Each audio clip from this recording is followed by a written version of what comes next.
but they said, hey, this is somebody else's music. Therefore, you got to share revenue. I'm like, okay, I'll split a penny. I mean, what? Yeah, the 2 cents you might make if you're lucky. Like, okay, YouTube, sure. Well, let's get a couple of random things out of the way before we talk about Baltimore Comic Con. Now, Tony is an old pro as it relates to Baltimore Comic Con. I am a newbie. I'm not going to sing like a virgin for you, but you get the drift.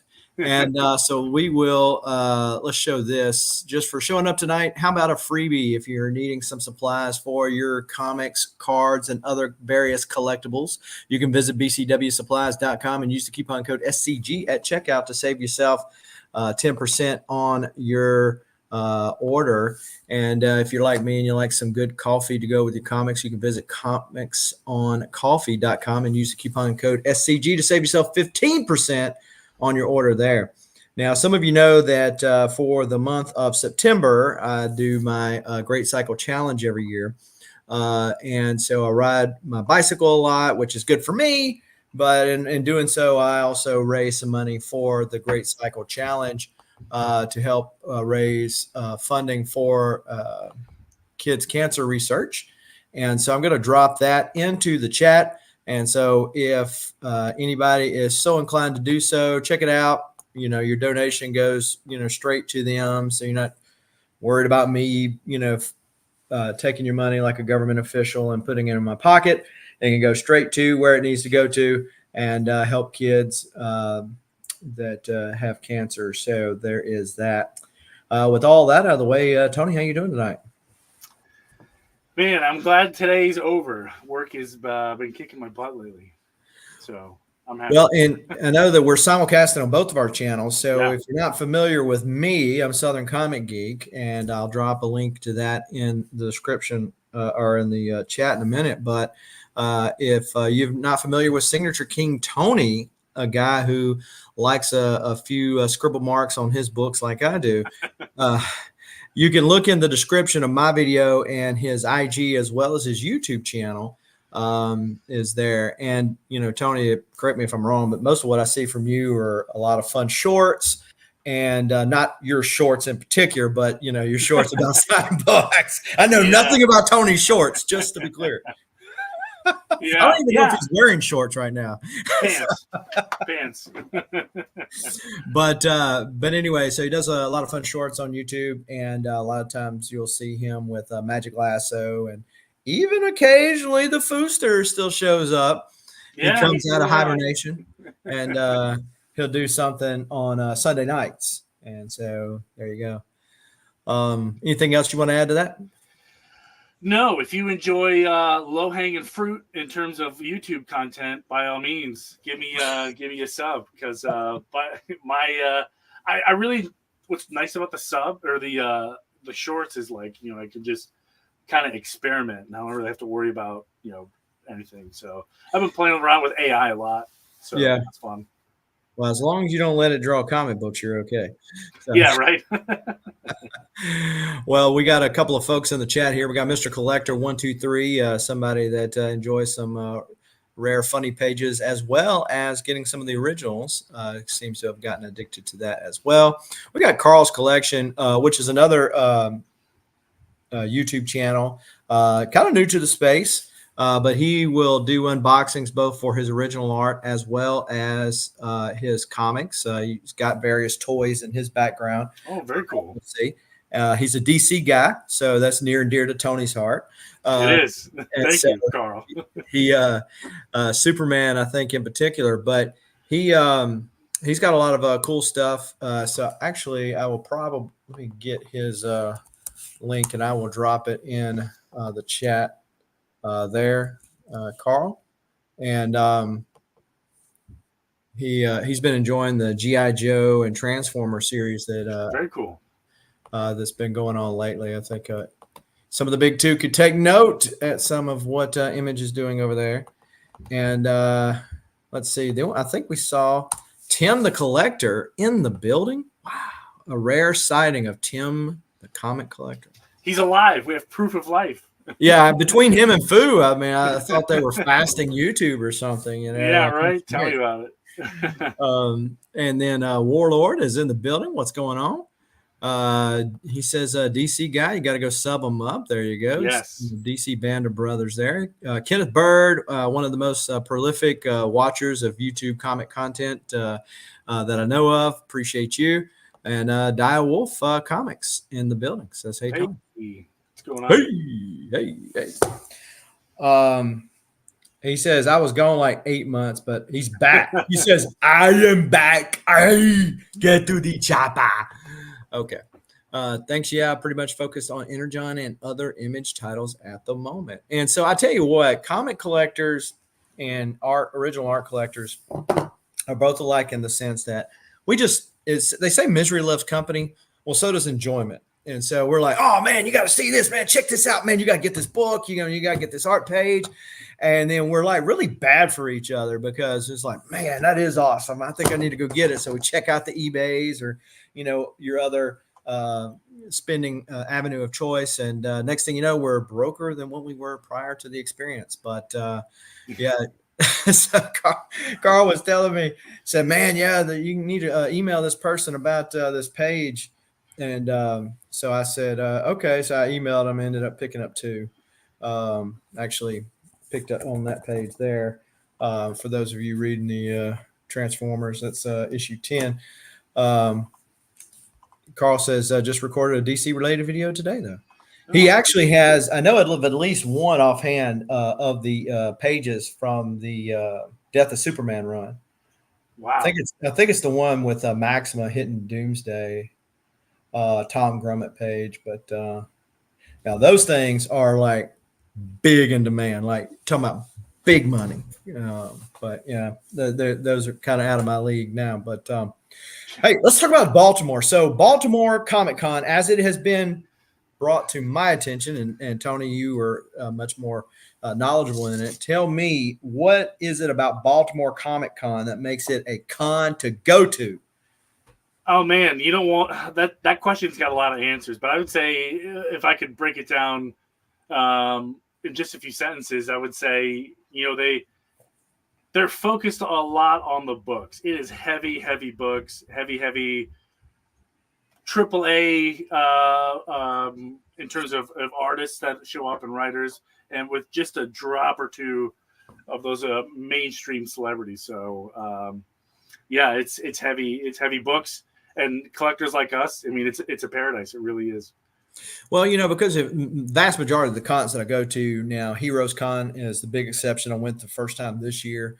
Some have told me that Heroes Con is much like Baltimore in the way that it's very cool. Very comics, original comic art focused, and a couple of ancillary things that you see, like comics related stuff. But the whole cosplay, whole superstar, TV star thing is not there.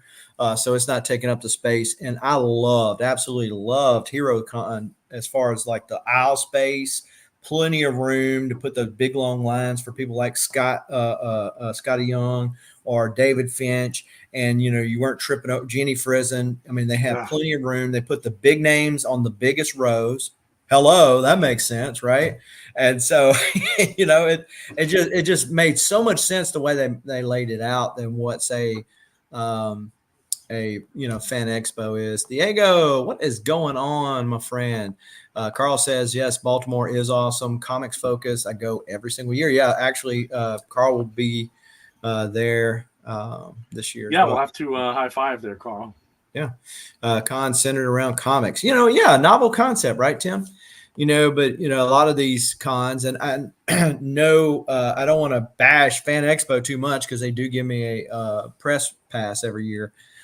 So, in full disclosure, but I have been critical to them when they asked me my opinion of what could be better. I was honest with them. Hey, you had a great lineup, but widen the aisles just a little bit. That's all I'm asking. Yeah. I've been to many cons like that where it's just like, this is very uncomfortable. Like, 2, how does, if someone was in a wheelchair, how would they navigate this? There's no way this is ADA compliant. Exactly. And I usually carry my wagon so I don't forget anything. Yeah. And so think about this. You got Art Adams, you got David Finch, you got Jeff Loeb, David Nakayama, all of these, and there's two or three more that I'm missing that I'm not that's not coming readily to mind. All on one row that goes into a corner right here, and then the aisle is this wide. I mean, you're not even going to be able to go down that aisle because what happened is all the people had to go fill the aisle out to get in their line. It was madness, especially on Yeah, Saturday. the Baltimore Comic Con. I mean, it gets hectic, but I feel like they got a great staff. They know when to manage the line, which is nice. I think they do a good job. It keeps me coming back every year. I haven't had too many complaints about them in the past, but the only time I really had complaints was I went in 2016. I had a VIP pass, so they let me in the show an hour early, and I was going to get in some guy's line. It was Tom King at the time, but his line was already like really long. I was like, they just let VIP. How is his line long already? Turns out it was vendors. And somebody said something to the vendors, and then finally the staff came and said, vendors, no. You have to go back. Yeah. You can't line up till the doors officially open. Yeah, and I get it. People got bills to pay and all that kind of stuff. But, I know like in Fan Expo's case, Whatnot has become a big thing. And, the scheduling is a very hectic deal because like the people will be there from like 8 to say 9:15. And then they'll come back at 10 and they'll be there for 30 minutes before they go to this panel over here. Or they might be at this Whatnot sale over there. And it's harder to plan out the day, or at least has been for me. Yeah. But we're talking about Baltimore, so hopefully we won't have any of those problems. And if I get robbed at the hotel, it's because Tony suggested this hotel to me. It's a great hotel. I stayed there with my wife before we had kids. I decided to drag her to one year. It's literally right across the street. You can't be any more convenient than that. Right across the street. So it's good venue. If this is your first time, is this going to be your first time in Baltimore? Yeah. One thing I would do is check out the National Aquarium. That's not comic related. Check out the National Aquarium, literally right next door. It's one of the largest aquariums in North America, so it's a lot of fun. Now the Steve Geppe's museum is closed now, right? I'm not sure. Yeah, I'm not sure. Yeah, the owner of sounds like distributors. I think they closed it, but I know that used to be another draw when people would go up there. Mr. Collector says, "But is the wagon allowed?" Yes. Yeah. So when I went to North Carolina, I hooked it up, put a zip tie through it so it wouldn't come apart in shipping, and offloaded and took it with me to North Carolina. So I think I'm gonna do that for Baltimore too. Yeah, I roll with a wagon. I'm gonna bring my wagon because I've got a bunch of books. Speaking of books, how many books total are you bringing? Yeah, Carl says Geppe's is closed. Okay. Oh, gotcha. Yeah. So as of right now they keep adding folks. They do. Like Tony and I were talking prior to coming on, but they keep adding. They've cut a few. There were a couple of bummers, but what are you going to do? And so I haven't got anything for Philip Kennedy Johnson in here yet. Yeah, neither have I. I haven't gone through his books yet.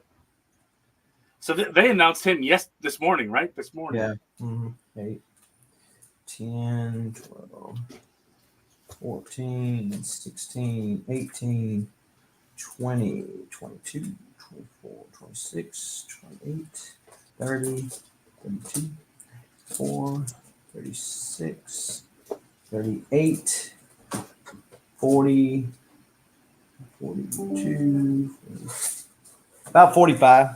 45. Okay. Yeah. Reasonable. I'm bringing about 60. Okay. Well, now that's not counting my art pages. So, Yeah. I also have the art pages in there. Okay. Very cool. And what one person you're like the most excited about and got the most stuff to get signed for? I'm going to answer that in two parts. The one that I'm most excited for is Jim Lee. Never met him before. This is my first time. I got the super duper cool kid Jim Lee VIP package. Oh, wow. Okay. So I'm definitely going to take advantage of that. Yeah. But the one person that I'm really excited about in terms of books. Gosh, I don't know. I'd say it'd be a toss up, probably between Dan Jurgens and Jerry Ordway. Even though I've met them many times before, I just every time they come back, I'm like, man, I should have got them to sign this and this and the other thing. So, Well, see, like I like multiple signatures on my books, and yeah, so oh yeah, then like what happens is I'll end up getting a book signed by somebody else. I'm like, man, you know what would look good on here? This other person's signature who I've already got on this other book, right? So, yeah. So I just saw Dan Jurgens and got him to sign a bunch of stuff at Heroes Con. I really wish now. I think it was Carl that was telling me that Dan Jurgens actually had a hand injury. So I don't know that he'll be doing any commissions, but it was he was real nice in yeah, line. His line was packed out. I actually was hoping to get him to do a commission, a pencil big. It's a big commission idea that I had, and then I was going to get Brett Breeding to ink it. But Dan's like, look, I'm be honest with you. I got deadlines. He said, I'm going to tell you like I tell some of these other folks. Some of these guys that are retired, talk to them. He said, because I'm still having deadlines, to meet, as far as drawing pages and writing books.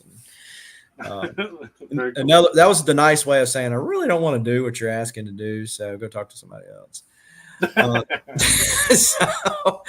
So any jam pieces planned for this year? Yeah, so that's one of the things I wanted to get done. So at Fan Expo Dallas, I got Tom Grummett to pencil a Superboy piece for me on an 11 by 17 comic art board, and I was going to get the somebody to. Why is my boss calling me this late? Hey Tony, take over. Yo, I got it. So, one of the books that I'm definitely looking forward to getting signed. It's actually all this is for one person. All that's for one dude. And that person is Scott Collins. So I've never met Scott Collins before. So what I'm getting him to sign is the DC Hanna-Barbera Jabberjaw Aquaman cool crossover. I just think that would be fun. I'm a huge fan of stupid crossovers. So, of course, I'm going to do that. So we have the King Shark Suicide Squad #1 A cover. Suicide Squad King Shark Walmart variant. And if you notice, the only difference is the color. I don't know why they made that a cover. The Suicide Squad King Shark Free Comic Book Day edition. And last but not least, Suicide Squad King Shark 1 in 500 foil. So all that is going to Mr. Scott Collins. Very excited to meet him. Some other cool gems I'm going to pull out. So I also have this in foil. And the reason I'm bringing this one, I debated because I can get this one signed by, I can never pronounce his name. Mr. Lou. I'm probably butchering that name. So he did the cover, right? And I was on the fence about it. But what put me over the edge was the fact that they announced Joshua Middleton, who wrote this. So then I was like, I went down my whole Joshua Middleton rabbit hole. So then I was like, well, what the heck am I supposed to get signed by Joshua Middleton? So I'm going to take a look here. I've got plenty of other stuff here. Steve Epping, Joseph Loeb. Gosh, Joshua Middleton. Okay, so here's some Josh Middleton right here. As a big Shazam fan, the new champions of Shazam, Joshua Middleton variant. We have Superman Shazam First Thunder. So what's important about this piece is this is Joshua Middleton's first DC published work. And of course, I can't go see Joshua Middleton without this bad boy, right? The only problem with Joshua Middleton, and I think he's about $20 per, roughly. But it's the first time meeting him, so I got no problem dropping a little bit of cash. I'm gonna take care of Joshua Middleton. I would say the rarest book. I wouldn't say rare. Let me back up. This book is interesting. Do you guys separate comics by creator, put sticky notes on them? In that case, there's more signature you want to grab. Fabulous question. And I'm going to get to that. So this book, I have never seen signed before. And I've checked both the CGC and the CBCS registry. It doesn't exist. But it's a dollar bin book. Maybe, I've seen it a million times. But I'm going to get Jim Lee to sign it, because it's the first time and the only time that he's done the Ninja Turtles. Pretty wild. So, first Jim Lee Ninja Turtles. And yes, that is a Jim Lee cover. You can see it right down there from 1994. It's an awesome book. I think I'm going to do it. Just because it's one of a kind. Is this going to pay off my mortgage? Probably not. Would be nice, though. But yes, to answer the question, it was from Thango. He was wondering how we do the multiple signatures, and I have a wonderful example somewhere in this jarbled mess. Let's see, where is it? Here's an example of how I do it. So I just get a label maker, my handy little label maker, and I just do something like this. I just throw it on there, and I have it on the front and the back. And then when I get home and I get my signatures, I usually just, if I can salvage the bag, I will. But if not, and if I tear it, whatever, no harm, no foul. I'll just toss the bag. Unique item for sure on that Lee cover. Yes, that's exactly what I was thinking. So for those of you who are unfamiliar with the process, one of the things that I do is I have this old top loader. You can kind of see it's got different colors, inks on there. And if I'm on the fence about what color to get, I'll just take this bad boy and I'll just slide it in here. And I can kind of see what color ink will look nice. I can kind of guess, not necessarily placement, but for color wise, I think it looks good. Sorry, you would grab that SAC McFarlane book from Doug. Yes, yeah, I did. And you're referring to this book. This one is also coming with me to Baltimore Comic-Con to get Jerry Ordway right across there. This one is from Doug Hazelwood. He gave this to me. So, Doug, appreciate you, brother. Thanks for the feedback. Well, I've been doing this a little while. So, I pick up a tip or two. I can't take credit for everything. But when you've got something like this hanging around, you do everything you can. So I usually put, here's the signatures that are going on it. Jerry Ordway, Dan Jurgens, Carl Kessel. And here's the list of folks that are already on it. So I've got some pretty big names on here. And I'm going to continue to add to this gem. This is going to be a huge pain in the neck to authenticate. I priced it out at CBCS not long ago, and it was about $270 just for the authentication. About $270. That's a lot. Now that CGC signature verification program, that's a lot cheaper than have a witness. Does that influence the amount of books you send in, or the witness program, or with JSA? I don't know. And I'll be honest with you. When CGC picked up their JSA, I had run in with them a time or two before. Not at Baltimore, but other places, way before they were CGC. I wasn't a huge fan of them.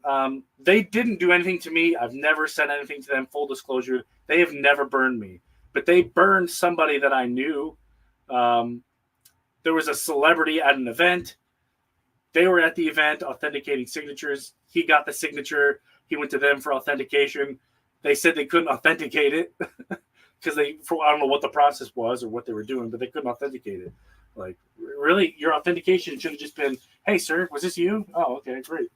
Whatever.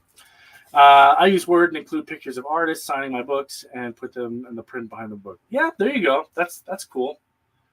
I can get behind that. That's pretty cool. That's one way to do it. But I'm a huge fan of stuff like this, these blank books, where I'm going to fill it with signatures and sketches and just all kinds of goodies. So, yeah, I'm going to do that. That'll be a lot of fun. So I've got it started with Superman. I've got Batman. I've got Wonder Woman blank comics in here. I'm sure a lot of you who are joining now are very confused. I'm not the Southern Comic Book Geek, but he'll be back here shortly. Trying to pull out some really unique books, but for some of these I didn't label, but I don't know why I did that. See, here's an Arthur Adams, something like that. That's usually how I do it. I'm going to wait for him to come back so I can pull these really cool books, but I will show you. I did pick up the Jose Luis Garcia Lopez Shazam. I'm definitely going to get him to sign that. That'll be a lot of fun. I'm probably going to get this bad boy slabbed just because I have a whole bunch of other Shazam books slabbed. This one for sure. Mark Waid is probably going to get slabbed. Maybe Jeff Loeb, maybe on this one. I haven't decided yet if I'm going to slab it. But I'm definitely going to get a signature on it. And the only other book that's going to be a slab for sure is the San Diego Comic-Con Justice League of America Jose Luis Garcia Lopez cover written by Mark Waid. So I can do a quick twofer on that one and get it slabbed. Actually, that's not true. I'm getting two more books slabbed that are already slabbed. I'm going to finish this one up and get Dan Jurgens to finish it out. I think that'll be a lot of fun. Going to get them to crack it. And same thing on this one. Dan Jurgens, finish it out. Maybe a nice gold. I'm kicking myself every time I see this book. Mike DiCarlo is the signature on this book. And he asked me, what color do you want on this book? And I said, surprise me. I didn't think he was going to do green or teal or whatever that is. I should have just said gold because it's a Booster Gold book. So I'm going to make up for it. Make Dan put his little Herbie Hancock right across there and make it gold. So that way I'll have both Booster Golds, Booster Gold number ones, signed by Dan Jurgens and Mike DiCarlo. So those two will be coming with me. And I think that wraps up the slabs. Let me just double check on our friend here, make sure he doesn't need me to pull him back in or something. If I could type in my own password, that would be helpful. Nothing. So we are all good. What else? Anybody got any questions? I'm running out of things to talk about off the top of my head. I definitely have a lot of Jim Lee. Like I said, I did the Jim Lee package. I'm going to wait for our Southern comic book friend to return before I start showing off some of those. One book, you have to point up the signatures, for example, hopping the lines first, E ones first.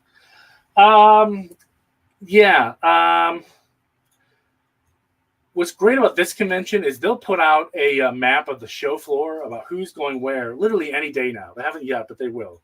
I'll print that out and make a dot, everywhere I need to go. And then I can just kind of figure out where I need to go, make myself a little line. But I've quickly learned who are the big long lines and who I can get in and out in no time. So try to do some of the longer ones first and get them out of the way before the stampede rolls in. That's my tactic. But then I know there's someone like, for whatever reason, Jerry Ordway. Excuse me, nice guy, awesome work. One of the DC all time greats. Never really has that long of a line. So I can get him honestly anytime, and I'll just wait to get him. No problem. The Jim Lee signing last year ate up a huge chunk of time. Hopefully this package can bypass a bunch of that line. I don't think Jim Lee was there last year. You're talking about Jeff Johns? He was there last year. Pretty sure it was Jeff Johns. Let me consult the badges because I kept them all. Let's see. Yep, we have a Jeff Johns badge. Mr. Jeff Johns. So I had to get all the books I needed signed by Jeff Johns. I had to buy 1, 2, 3 badges. Is he reading YouTube comments too? Yeah. I am. Was it last year or 2 years? Time is to me. Yeah, I have no idea. This is my first Jim Lee for me, so I'm very excited. But so here's another great example of a multiple book with lots of signatures on it. And that is the Power Girl Special. I think that's what this book is.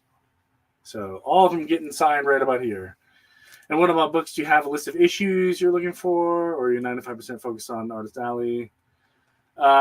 Geez. I do have a laundry list of books. And what's nice about it is some of the lines, if it's anything like the last couple of years, will just be right past some of those tables selling books. So as I'm in line, I can just look through a couple of short boxes or ask, hey, do you have this book? So, I have a lot. Dolly Parton should play Power Girl. Sign her up. One-man show. Yeah, that's me. So I've officially taken over the Southern Comic Book Geek show. But yeah, like I said, I got some Jim Lee books. I'm just waiting for Mr. Geek to come back. Trying to not run out of stuff here. Although this year is going to be heavy Wonder Woman for me again. Sticks Boy. Yeah, man. Being in Baltimore too. Come say hi. Dude, if you see me, listen, I'm going to put this out right now. Anyone at Baltimore Comic-Con who comes up and says hi to me gets a prize. Will walk away with a prize. A legitimate prize. I can't say what it is, but anyone who finds me to say, what's up, give me a high five, take a whatever you want. The prize is not a kiss, Mr. Lasso. Nobody wants to kiss this anymore. This is 20 years beyond kissable, at least. So, come find me for a prize. Mr. Sticks, if you're available, come find me. I think there was a couple other people that said they were attending. Carl, I believe, was the other one. Oh, you kissed them. No, listen, I'm not kissing anybody. Not doing that. So, it's heavy Wonder Woman this year. We got Nubia. There's more Nubia in here somewhere. I think it was in the, look at that. More Nubia. Nubia. So this is all Nubia. Wait, no, that's YR4. That's YR4. But still, let's call it Amazon. It's very Amazon heavy this year. And there's more than that in the box too. So lots and lots of Amazons this year. And it was like that last year too. I don't know why.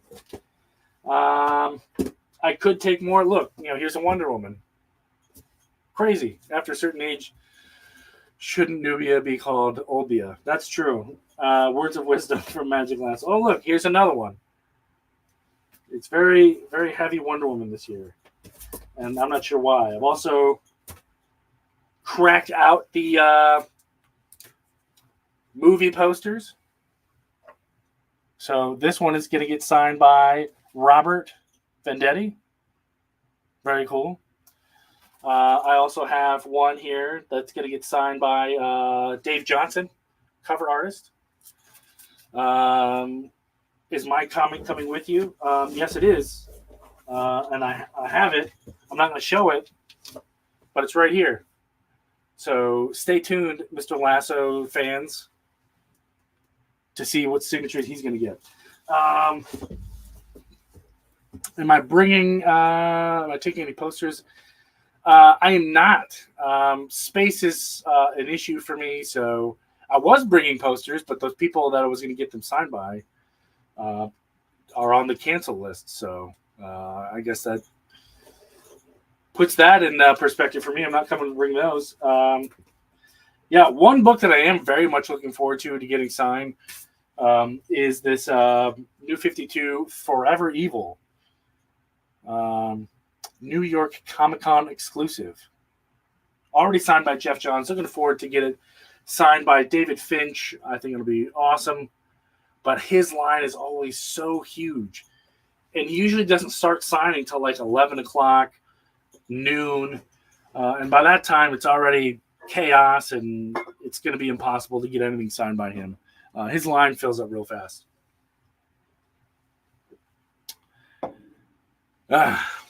Finch, the Finch that stole Christmas. Yeah, he sure is. Man. I'm also doing the complete run of, let's see, which ones? That's 2. Yeah, there we go. I already have number 1 signed. That's why I couldn't find it. So I'm finishing up my DC versus Marvel. Going to get this one signed by Dan Jurgens. Dan Jurgens. Tim the Comic Collector wants to know, what Harley Quinn books are you getting signed? The answer is a big fat 0. None of them will be signed. Not bringing any. I am getting a few things signed for other people. Some Jerry Ordway stuff, for sure. A couple things aren't even really like this. I'm getting this Power of Shazam preview signed. Let's see if I can pop this bad boy out. There we go. So this one is the preview to this book. So I'm going to get the preview comic signed just because I think it'd be pretty neat. Some of the artwork is pretty cool. Really enjoy it. So I'm going to get the preview signed. I think that'll be interesting in my collection. Man,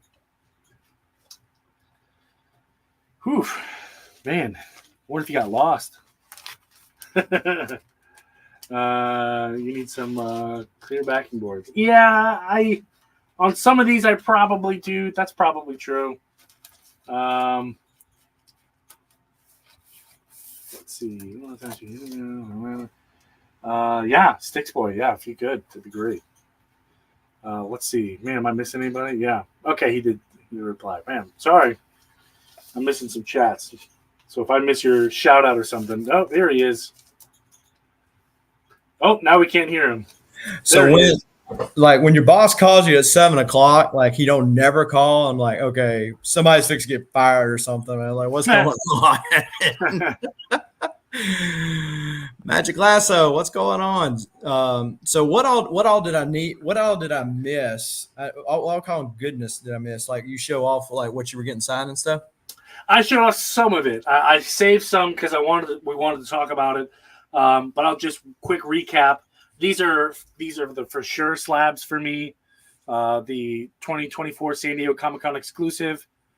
Jose Luis Garcia Lopez on the art. Yeah. Mark Waid on the writing there. Jeff Loeb, Mark Waid, and Jose Luis Garcia Lopez. And 2 books that I got to get slabbed or cracked to get slabbed. I'm going to get Dan Jurgens to finish up my Booster Gold number 1, and Dan Jurgens to finish up this Booster Gold number 1. Yeah, those are my slab books. So, question about that. So, I'm not a big fan of getting books unslabbed just because you're talking about cost and in my mind that's like adding to the cost of the thing. But I actually do have a couple that I was thinking about getting that done because Bob Wyachek, who did a ton load of inking, at least over at Marvel, is going to be there, and he's actually, from my understanding, like blind or getting blind now, so he really can't see to Okay. draw and stuff like Yeah. that.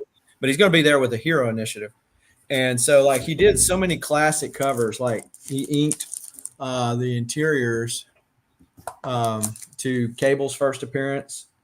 So I've got this one signed by Fabian Nicieza, Rob Liefeld, and Louise Simonson already. Ooh. And so McFarlane and Wycheck are really the only people I needed on that. And then I've got this Thor 337 first Beta Ray Bill. Oh, wow. It's a Mark Jewelers variant. So I was thinking about getting that cracked out and get Walt to sign that as well. Again, I'm not that big of a, it's like, man, it's all that costs. So there'll be somebody with CGC or CBCS that's going to be there. Yep. Yeah, and they luckily I don't think they charge anything. Like if you already have a slab, CBCS doesn't. But if I want to, because I'm getting Dan Jurgens to sign this book, they don't charge you to crack it. Yeah. Then it's just regular grading fees after that. Well, see, like if they're like that New Mutants 87, I'll let them crack it because then that way I don't have to pay to re-verify those SIGs, right? Yes. Yep. But like the Walt Simonson book, the Thor book, I can crack that myself because then I can cross my fingers and hope I may get a better grade next time. So, yeah, it's not already signed. So, Carl, appreciate you for stopping by. Diego, you're correct. If I came back with a sad face, I'd be like, all right, Baltimore's off, guys. I'm out. Canceled. And then Sticks Boy says, what did I miss? Jan Jurgens is going to be at Baltimore? He sure is. Oh. He's on the list. Yeah, like I said, I heard that he had injured his finger. So I don't know how many sketches are going to be done. And, signature lines might be cut short. I don't know. But and then there's a lot of people in the chat that are insinuating that you were going to get some Harley books signed. They are sadly mistaken. Oh, no. Sadly mistaken. I do own one Harley Quinn book with a signature on it, just one, and it's only because the cover artist lives in my community, and I'm trying to support local guys, so that's literally the only one. Oh man, did Jason freeze? Oh no, he's back. Oh, sorry, you were zoning out. I thought you froze. Yeah. So I was scrolling back at some of the comments, and so you said something about Jim Lee. Now Jim Lee has gotten to where he like does everything with his son. Okay. This Lucas Lee Garza. Is that his son? I didn't realize. Oh. And so he's doing his own thing now, and I guess it's one of those things like, hey, if you want me, you got to bring son along too, to kind of get his name out there. But I noticed that his son ain't publishing with DC Comics, just saying. So it must not be that great. So, that's true. That's true. Yeah, Sun Lee. No, his name's not Sun Lee, but it's Lucas Lee. Lucas Lee Garza. Yeah. Why a man would change his last name? We'll leave it at that. It's unique. Trying to be different. But I wanted to go over my Jim Lee books real fast. Especially, I only want to do a couple. So I got the super cool foil. Yeah. Superman. Gonna get Jim Lee to sign it. We also got the Batman. Right. And Wonder Woman? I got the Wonder Woman. There you go. So all three of them were coming with. I gotta get that Wonder Woman. I've got a slab of the Batman and Superman ones, and but I gotta get a slab of the Wonder Woman so I could post them, the three of them together. See, the thing is, Jim Lee's signatures are so expensive, so you got to make some like really tough life choices. Doing the math, it's about $60 per. But if you get the package, it buys it. You get a discount.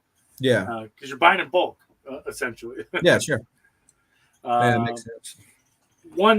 Did you get any of the Jim Lee packages by chance? I didn't. I've got a press pass, so I gotcha. none of it yet. The one Jim Lee book that I had that I said, okay, yeah, if I was going to get him to sign one, this would probably be it, just because I've already got signatures on the other stuff, and that is, which I got some Jim Lee signatures. I bought them already signed. Well, where the crap did it go? Is Batman #2, the Jim Lee, I think it's a second print cover. Okay. Yeah, I think I know which one that is. And I've already got it signed by Glapian, Capullo, and by Scott Snyder. But Very the cool. second print, Jim Lee did the cover on it. So I'm also doing the there we go. Super Foily Rebirth. Hey, so there you go. There's your Harley book right there. Doesn't count. Doesn't count. So yeah. So oh, there you go. Wow. Yeah. So it's already signed by the 3 guys. And actually, Diego, Tony was saying it's like $60 or whatever. Yeah, it's about $60 per. So this is the #2. You know what #2 is? The first appearance of? Owls, Court of Owls. You are correct, Amundo. The first appearance of the Talon. Talon, that's what it is. And so, the Talon attacks Bruce Wayne, and his brother, or not his brother, depending on who's writing. And so his first appearance is right there on that page. He comes in, standing right there. The next page is his first battle with Bruce Wayne. Very nice. Very nice. Right here. I own that page. You own that page? Yeah. It's up there on the wall up there. That's awesome. Who did the interiors on that book? Capullo. Capullo. Mm-hmm. Give a hoot, don't pollute. Yeah, that's what I've heard before. But yeah, so if I was going to do one, I've got, obviously, I was a big X-Men fan growing up. So you got so much there. And then when you go to his Batman era, you got the whole Hush series. It's like, what do you do? It's like, it's tough choices, man. It is, because, I'm limited to 8, and that's like nothing compared to the stuff that he's done. That's a tiny drop in the bucket. No, for sure. So how do you pick? I mean, there's so much to choose from. Even when he went to Image, you know what I mean? Like just that right. alone. Yeah, Wildcats and all that stuff. Yeah. So it's tough, but I think I got it figured out. It literally came down between my Turtle Jim Lee's and Jim Lee's first X-Men.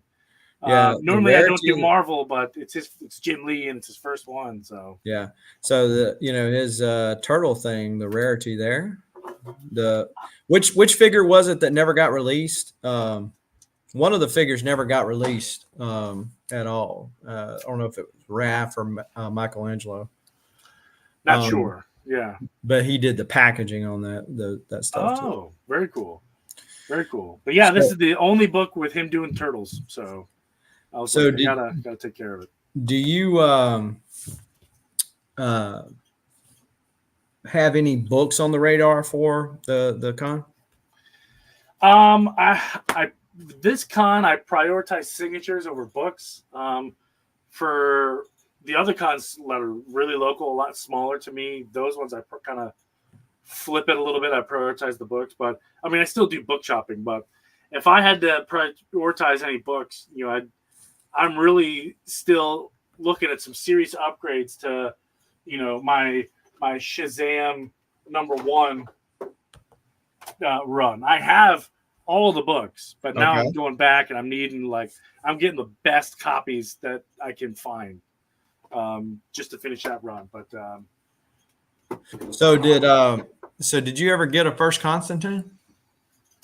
I did not yet. What are you waiting on? The market's down, man. You know what? Maybe if I find a good one at the show and the price is right, I might pull the trigger. But there was one on, I think it was Elite Comics on Instagram.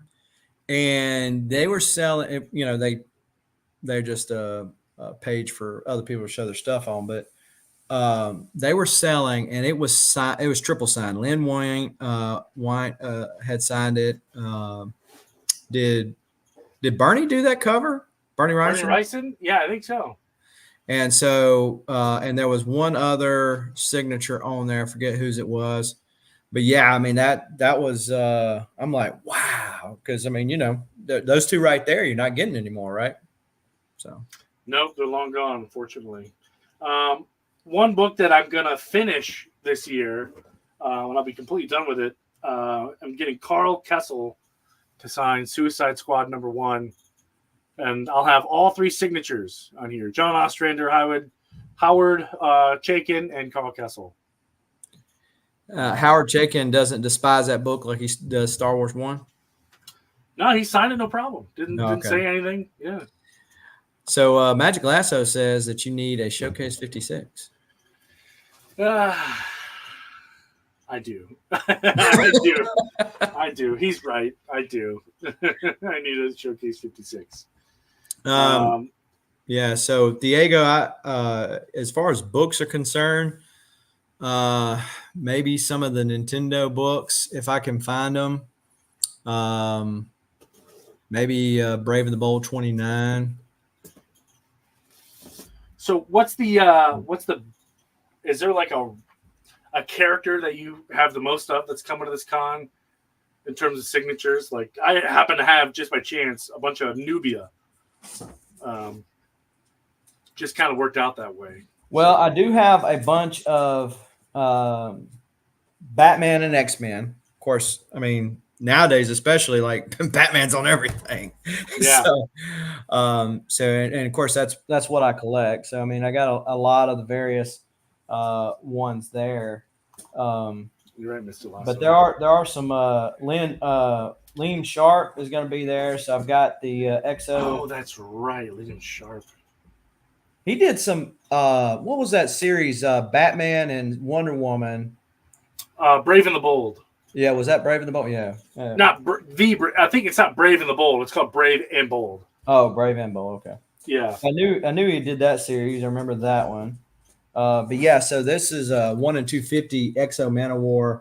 It's a leather cover. That's leather, dude. I don't think I've ever seen a leather cover before. That's pretty cool. So he did the interiors to that. Someone get him to sign it. He has a very ugly signature, to be honest. But how do you get him to sign leather? With a pen?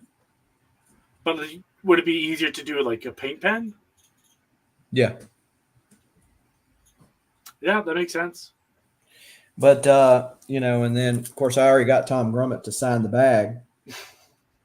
I giggle every time I see people signing bags. Like, well, I don't normally, but I had it, and then I'm like, because when I got out of collecting and when I got back into collecting, there were several like taboos that had changed, and one of them was the whole bag thing. Like used to, it was taboo to take things out of poly bags, right? And so now it's like, no, it's normal. You're damaging the book if you don't. Yeah. I'm listening. No, so you got this is this like a guilty pleasure book, like my Bloodshot ones or something? For those of you who are on my saw my video, I bid on about 200 or 300 for fun because it was so cheap, like crazy cheap, and I won. I hate when I see bids like that. I'm like, that's just too cheap, and it's like, yeah, but you don't need it, Jason. I mean, yeah, I know. It's too cheap, though. So, yeah. Spoiler alert. I'm handing these out at Baltimore. So there you go. I have a whole short box of these. A whole short box. Well, so I have a over long box of Turok #1s, but I'm not handing any of those out. Those are all mine. But yeah, so it was funny years ago when I got Tom Grummett to sign this. He said, I thought I had already signed every one of these things. He signed I'm sure there's some artists out there that are like that. Yeah, and then Jerry Ordway and get him to sign it. Yeah, there you go, Jerry Ordway. Yeah, I am getting something signed by Jerry Ordway. Where is it? For a few people in the community, right here. There's a couple of big Shazam fans that I chat with in the community. If I can get these out, so I happen to have the one of the original marketing kits for Power of Shazam. And these are like little like brochures you could take home, like little mini posters. Okay. So I was like, you know what? Let me just bring a whole bunch to Jerry Ordway and just get him to sign them, and I'll just start giving them out to those big fans of Captain Marvel, Shazam. So yeah, that's what I'm gonna do. Well, Diego asked a question that said that you have a system. So my system, as far as when I go to cons, is I have a spreadsheet, and I print the spreadsheet off, and I also mark the books if there's like more than one person that's going to sign them. And so that's the extent of my deal. I don't have labels or anything like that. Go ahead. Well, I was just going to say, Magic Lasso asked any Joe Staten sign. I got first Kilowog signed earlier this year by him. Got actually got a Kilowog art piece by him too. Oh, very cool. That's dope. And but yeah, super nice guy. Him and his wife. He is super nice. So my system is literally just a label maker on one side and a label maker on the other side, so I can always see no matter what. Oh, you know what? I just realized the cover artist is going to be there, Josh Swaby. So adding him to the list of this book. Well, and I had thought about doing that, but what I've done before, like I'll be in line, I'll have like 5-6 books, and I'm sitting there blowing on the book to try to keep it from smearing when it goes back into the thing, and then like just get so backed up and just start putting them and get them all mixed up, and I guess I could go back and fix them again, because once I get something signed, I put it in my CLZ app.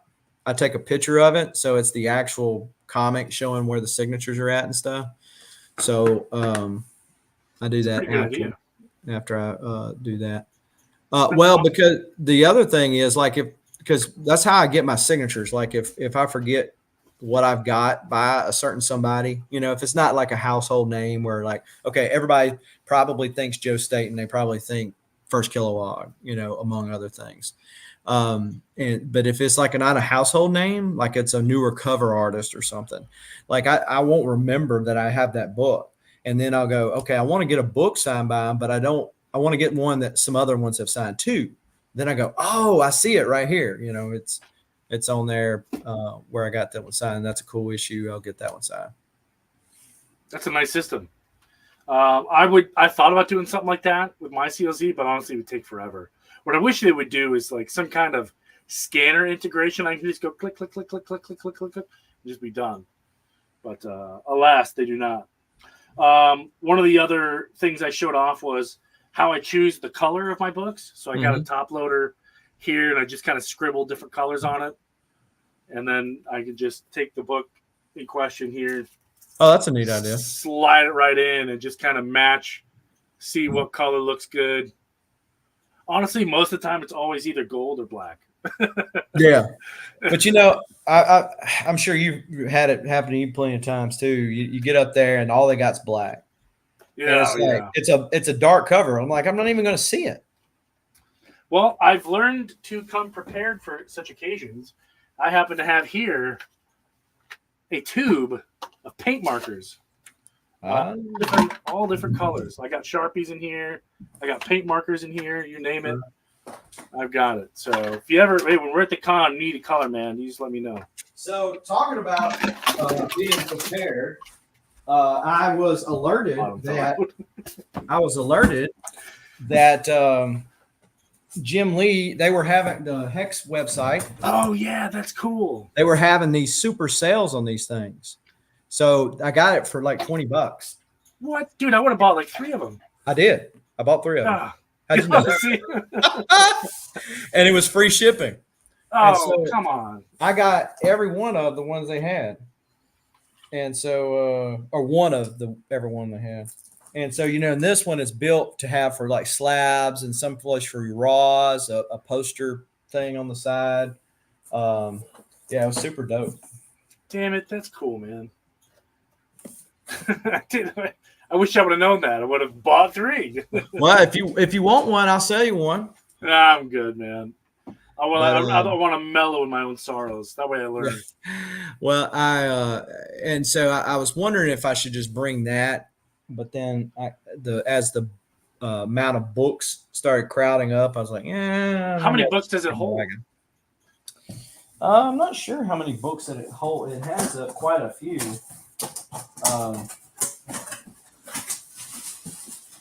And it, like I said, it separates them out. So these things are really packaged really nice too. They got a bag that they go in to keep the dust off of it.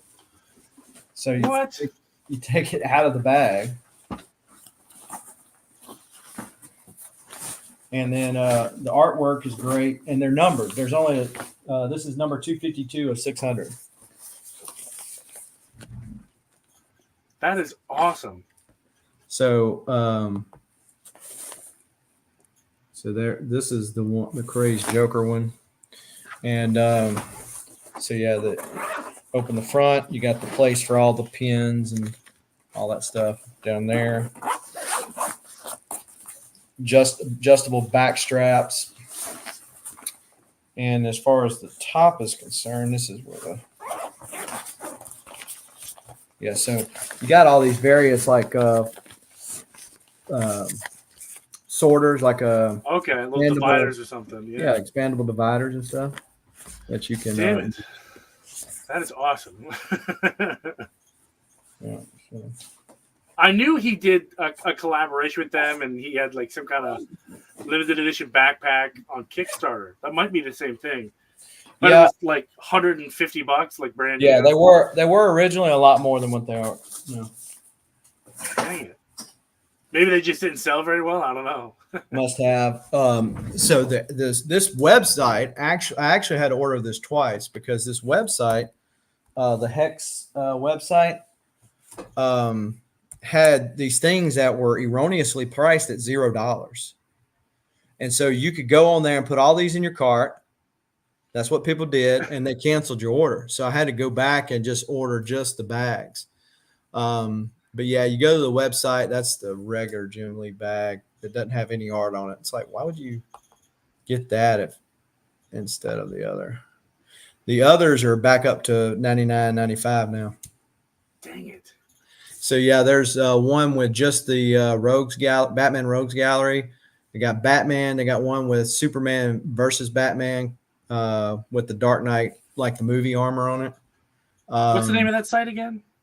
Hex brand, HEX brand.com. Hex brand. Okay, very cool. And so they say that the backpacks are regularly $114.95, and so they're on sale for $99.95.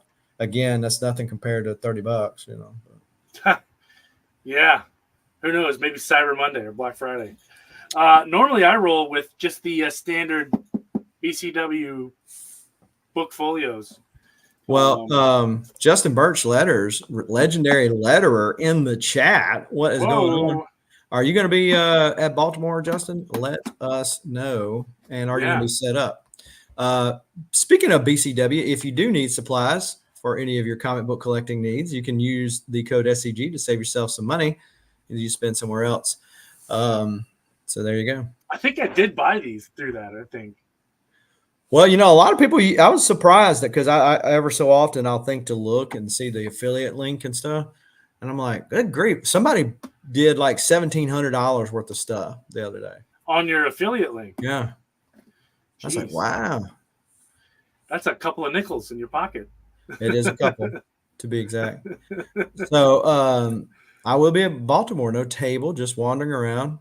But are you picking up anything? I mean, this guy collected it, you know, which I can't say nothing because I did much the same thing. You collect all of one character, and then you're like, where do you go from there?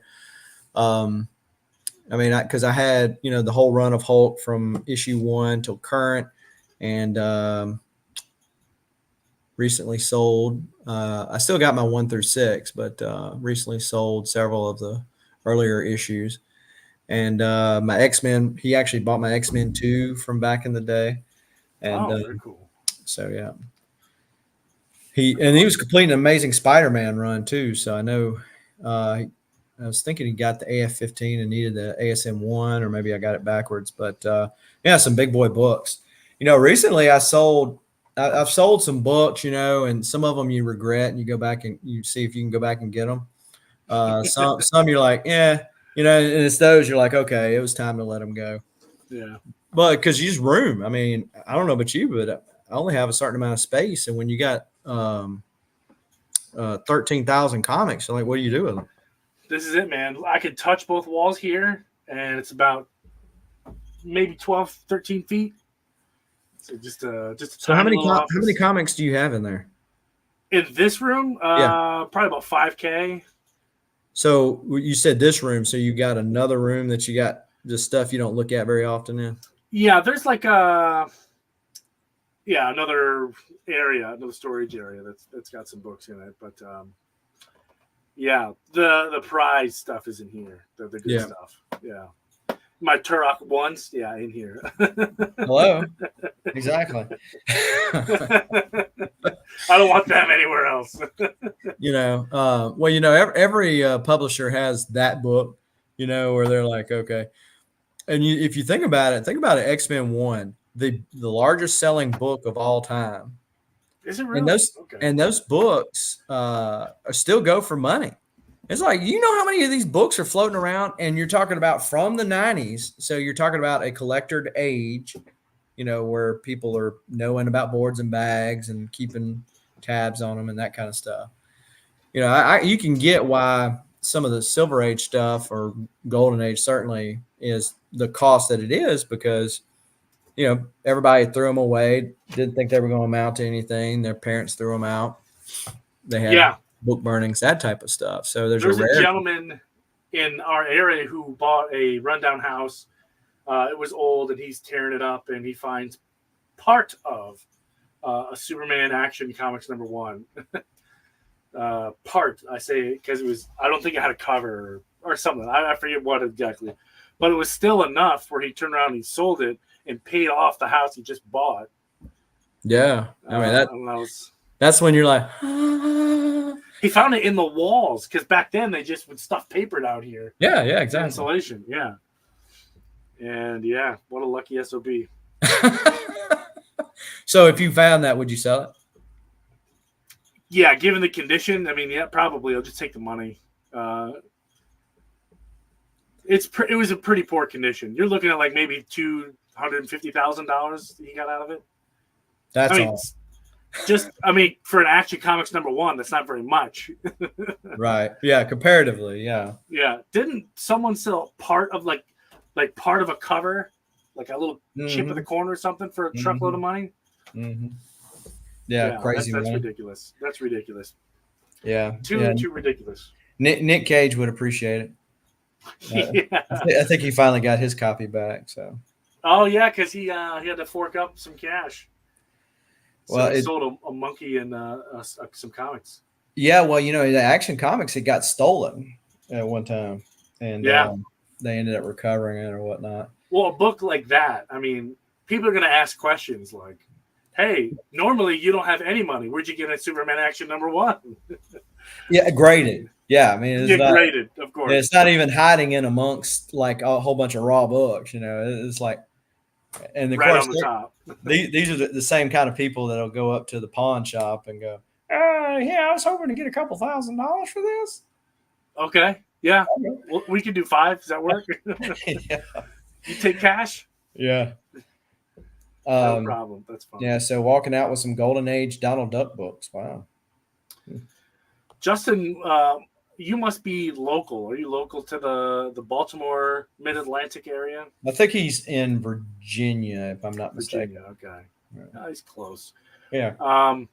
I will recommend anybody that comes to the capital of my fair state that I live in, Pennsylvania, Monday through Friday, stop and swing by the State Library inside the Capitol Complex. They have the Steve Ditko collection, about an hour outside of Pittsburgh. There you go. There you go. So stop and see the Steve Ditko collection. When he died, he willed all this art, comic books, and art, a lot of which has never been seen before, to the state, including never before seen Spider-Man stories, because he was one of the co-creators of Spider-Man. Right. In fact, the state of Pennsylvania has one of the highest graded copies of Spider-Man, behind like incredibly thick glass, of course. Sure. And it's just a ton of fun to look at. It's so high value, this collection. When you go into the room to look at it, you are escorted by a Capitol Police officer. Oh, wow. Yeah, and they don't let you touch anything. It's all look, and there's a cop in there with you. No jackets, no bags. Yeah, exactly. Well, and talking about Steve Ditko, Marvel recently had to pay his nephew out for being able to own it, because it's Spider-Man was going to be in public domain, and so I don't know if they ever disclosed how much Marvel paid him out, but for Doctor Strange too. So yeah, when they don't disclose, it's just like way too much. Sure. Yeah. Well, like when those people settle with these Fortune 500 companies, they get paid way. It's like with what DC did with Superman a few years ago, where they were trying to depower him and take out the trademark curl and all that kind of stuff. Part of that was a result of knowing, hey, Superman's fixing to be like out of our hands, so to speak. And so we need to kind of rebrand him, and then we can say, oh, this is kind of a new character altogether. Anyway, you can't, like Mickey Mouse and Steamboat Willie. Like Disney can't do anything with parodies of Steamboat Willie. But over the course of time, Mickey has had subtle changes that you can't do anything with newer iterations of the character. So same thing with Superman. That's why they did Miles Morales. As much as it was a diversity thing, it was as much that they knew that in a few years they were going to lose control, potentially could lose control of one of their most popular characters. So they tried to insert Miles Morales, but he found his own footing or whatever. But yeah, he found it. Yeah, that's really cool. I didn't know that. I mean, I always knew, I guess, it'd be public domain, but I didn't know, like, take away the curl. You know what I mean? All of a sudden, it's a new character. Yeah. So no cat. Remember, he was depowered or lower powered. Didn't have his. And then they changed his power. Yeah. Well, further back, they did the blue and the red, Superman all together. But was it the new 52 when he had the shaved head? Yeah, he wore jeans. Yeah. And just a Superman t-shirt. Mm-hmm.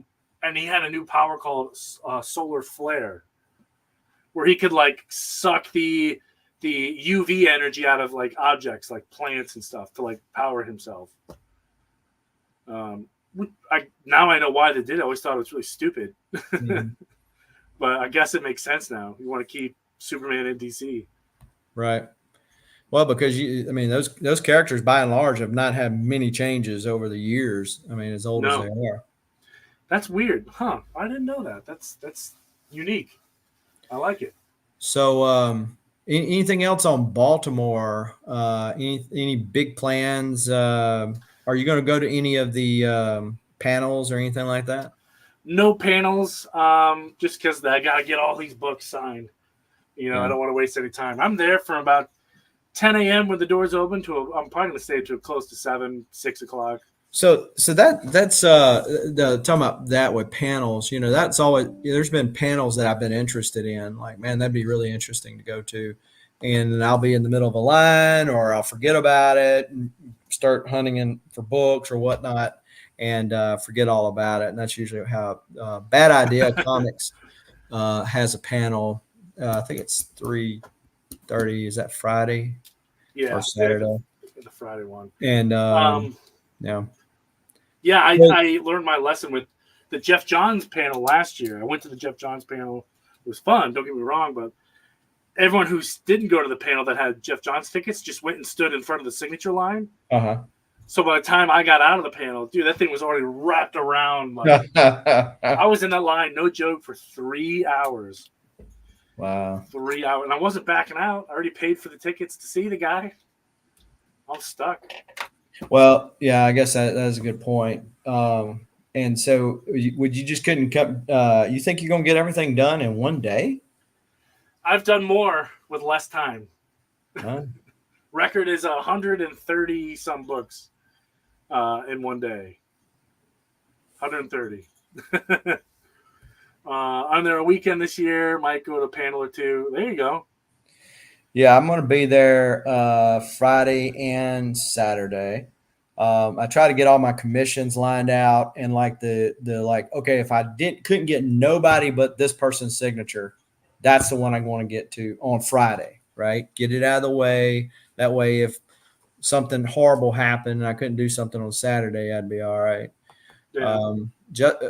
Start to 1 p.m. What crap is that? I mean, I wanted to start early. I want to get my money's worth, which I say that. And I get 6 a.m. and I'm sleeping till 9 anyway.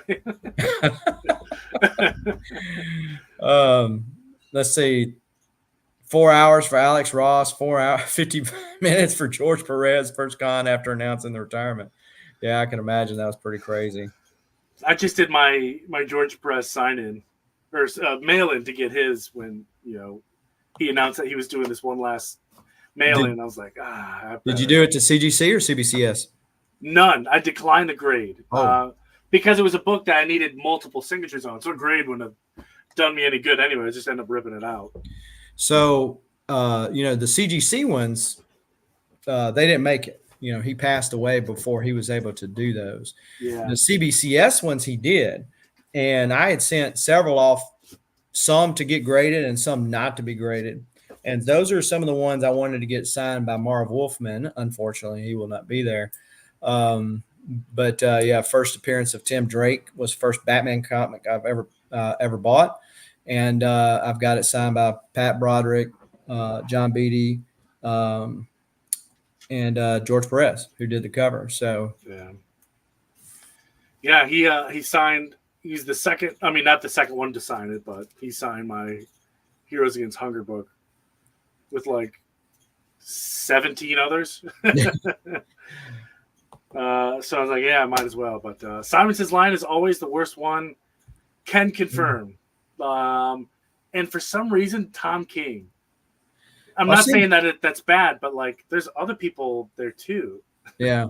Well, like with the Simonsons, like they don't travel out an awful lot and they live up that way, that side of the US. And so, they're getting older. So they're definitely on the list, the short list for me. Man. Should I do a Walt Simonson run? I don't know. That line is ridiculous. It's going to be at least an hour. But see, that's one that I'd say, okay, well, look, how old is Walt now? Or Wheezy? They're how many more times are they going to be there? Had books for the CGC signing, yeah. So, and which I thought, just my personal opinion, but CGC just didn't want to let go back of that money. When they said, "Oh, hey, let's hear the George Perez head logo. I'll put it on there. We can't get your book signed, but we'll return it with the logo on there." It's like, why? No, give me my book back. Yeah, give me my money too. Yeah, and my money. Yeah, right. Jeez. So Alan Davis. Yeah, I got a couple Alan Davises in here. I think he's actually got my Infinity Gauntlet signed by Joe Rubenstein and Jim Starlin years ago, and then George Perez was the missing link. And so I sent it off in that CBCS signing, and it came back a 9.8. Oof. Which was, I mean, like I said, I had it for several years and then sent it off to get it signed for that. And then made it back. Right? And so it was a CBCS. So they verified the two signatures that they didn't witness because it was raw when I sent it to George. And then it was they witnessed his signature. So they denote that on the label. Have you ever run into a comic artist or writer or celebrity that was just really rude? Plenty of them. I've not had an well. That's I can't think of anything. Yeah. Well, no, that's true. I have one. Michael Bendis. And my experience with Bendis was great. To me, and when I say rude, I'm talking about like, man, get out of here. I don't want to talk to you. I don't know if I've ever had that, but like very short. And like in my mind, I'm paying you a lot of money and I'm spending a lot of time to be here today. the least you could do is smile, say thank you, whatever, as opposed to like Neil Adams. It was always very transactional for him. I first time I met him, I like fanboyed out, and I'm sitting there, oh man, it's awesome. And he's like, oh yeah, yeah. All right. Next, come Give up. me I'm money. like, Yep. dude, I just paid you $50 a cig. Oh, Yeah, I've had my run-ins with Neil Adams, but the only time I ever seen somebody kind of lose it on a fan was Dan Jurgens. really? In my opinion, completely justified. Oh, okay. Completely justified. He's there signing for free. All he's got is a little bucket, for the Hero Initiative. Yeah, yeah. And someone showed up with a book signed by Joe Shuster, or maybe it was Jerry Siegel. It was one of the two. Okay. The like OGs of comic Yeah, books. sure. And like Dan grabbed the book and he's talking to the fan or whatever. And he signs it, and as he's done signing it, he's ready to hand it back, and he's like, "Whoa, Joe Shuster!" And he just kind of like points to the bucket. He's like, "You got to put something in the bucket." And the guy's like, "I'm not putting anything in the bucket." And he's like, "The bucket was for these guys. It's for them." And the guy was like, "You didn't say I had to do it. It's not required. So I'm not." Now I forget what the guy said, but it was basically like, "Well, now I'm not going to for sure." Well, and Dan was like, "Okay, well," he was about ready to whip out some hand sanitizer and just erase his signature.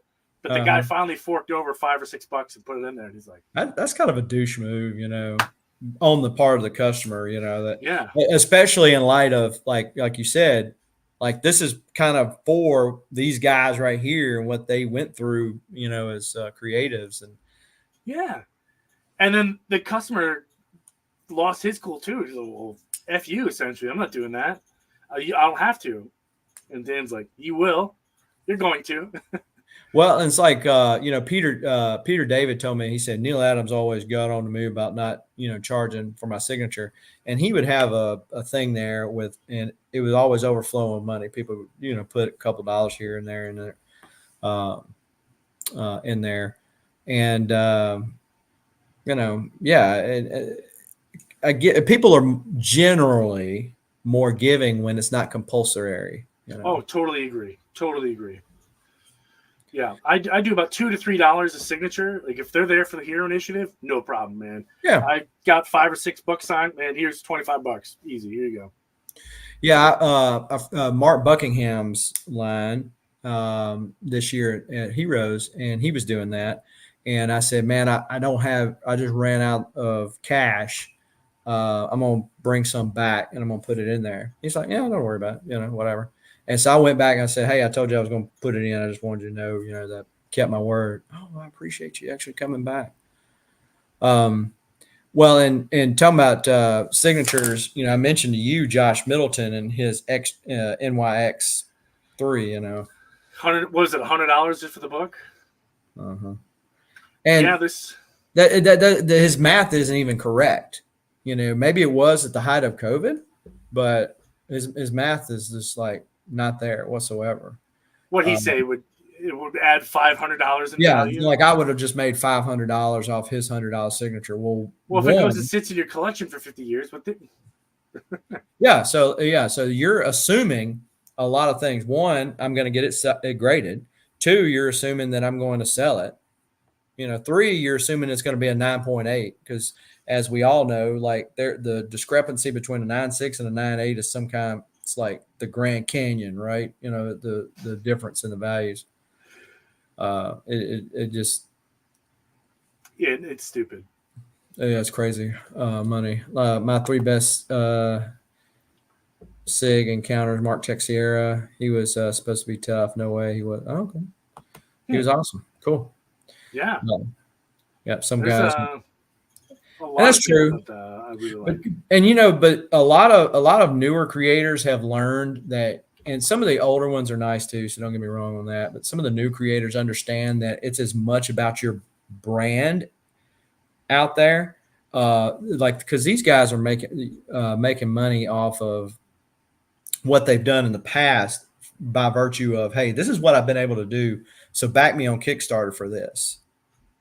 So, like these artists that, let's say DC paid them, they might get royalties if something shows up in a movie or whatever like that. You've already been paid.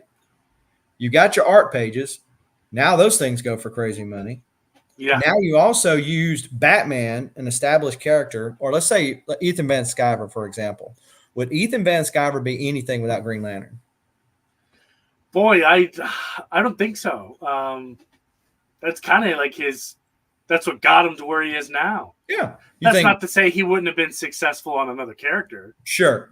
And, he had runs, short run on X-Men before going over to DC and, especially Green Lantern. But, I mean, he also had, I think, Flash as well. But, but now he catapults that into his own brand. Whether you agree with him or not, that's really irrelevant. But the point being is that he has a brand. Yeah, he gets very little, if anything, from these things, but he's built his brand. And so again, these people, some of them understand that you're spending hard-earned money and time to come and stand in a line just to see me, who has done essentially nothing for you, and appreciate it. Yeah. Have you, when you go on to look at the Baltimore Comic Con guest list, there's a couple of them. I forget which ones they are, but if you click on their name, if you look at the bottom of their links, you could donate to them. Do you want to donate to Bob? Oh, okay. You can, and then you think about it, like, I don't even know who you are, man. But you could donate to them. Yeah, right there. They have like their Venmo links up and. Okay, so there's their Twitter, Instagram, Facebook, and website link. Website link. Let me try to find one. Here's one. Jeremy Bestan, fourth one down from the top. Okay. You got one of his links is his Patreon. You can just go right to his Patreon. Yeah, I see. Rose Besh has one too. Yep. Some of them are justified. I could see that, but like some of them, like if you didn't know who they are, like, I mean, that's great. Get your name out there for Patreon, but like, dude, wait to the con for me to give you my money. Yeah. You're trying to take my money. I'm not even there yet. But yeah, I mean, there's definitely some. Stuart Sager just got added too. Oh yeah, I saw that. Yeah, Stuart, man, he done talking to him. I got a great commission from him earlier this year. He's a cool dude to talk to. Yeah, he's his art. If you like Bill Sienkiewicz's art, like it exudes madness. Like it says here the Joker. I mean, when I think about a DC character like madness, there's one right there that makes perfect sense. Like his art style makes perfect sense for that. Yeah, that's the one thing that kind of grinds my gears about some of these. Like they'll put their own Patreon up there, but they won't tell you how much they're going to charge for signature. Yeah, I don't know. Until you get there. Yeah, you would think some people would like to kind of start budgeting out, making, life choices and stuff. I've seen other conventions do it, so I don't understand what Baltimore doesn't do it. Yeah, Fan Expo does it. Just say, hey, we talked to Tom Rainey, and he's going to charge you $5 per signature, but the first one is free. Great. Now I can plan, I can budget for that, Well, see, like Scott Hanna, and I don't know if Raimi the same way. Like I got them to sign my art that they did. They didn't charge me nothing for it. Ugh. Like you already paid for it, so go ahead. Tom Grummett. Tom Grummett didn't charge for his signatures. Yeah, he doesn't. Yeah, he didn't charge me for mine too. So that's kind of nice. Yeah, but some of these people, it'll be my first time meeting them, so I don't know what to expect. And then what I try to do is I reach out to them on Instagram and say, hey, you're going to be at this con. That's awesome. Can't wait to see you. But what do you charge for signature? Signature price does depend on the con and who is repping. Some of those people don't have like a set rep, and they just have somebody that's kind of handling them at that particular con. So it does vary. As far as Jim Shooter, a year ago, Jim Shooter was free. I think he's $20 now. Well, he was $50. And I was at New Orleans Fan Expo, and they said $50. I'm like, I'm out. Yeah, I'm out. And so he said, they said, and so like that's another case. Jim Shooter wasn't charging anything for the signatures, but he was charging $10 for a COA.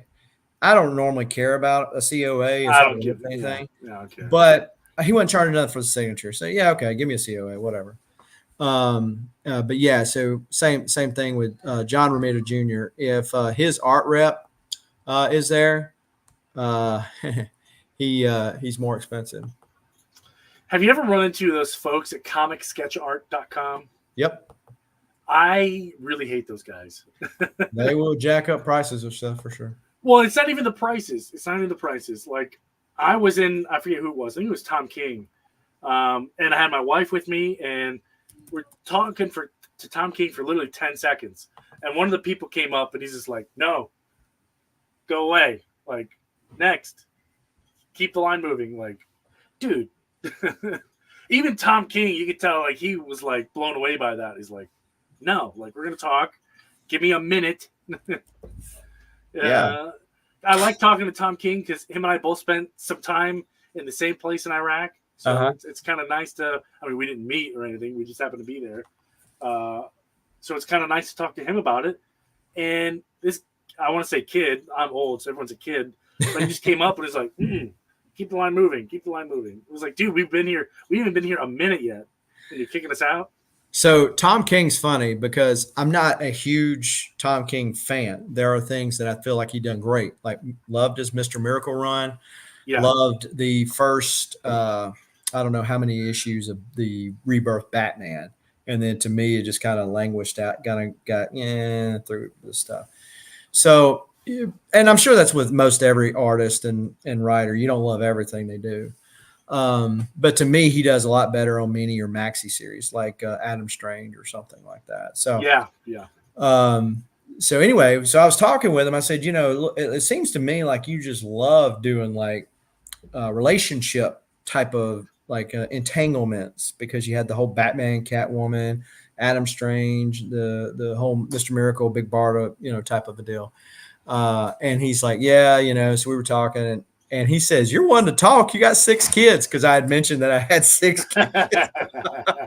He's like, you're one to talk. You got 6 kids. And I just thought it was so funny because he was just exchanging barbs back with me, which I thought was enjoyable. Yeah. He's a fun guy to talk to. As opposed to being transactional. But yeah, so, but yeah, Jonathan Glapion was nice, who was the inker for Court of Owls and Death Metal and a lot of stuff that Capullo's done at DC. His wife was trying to sell me some more art. They live in Nashville.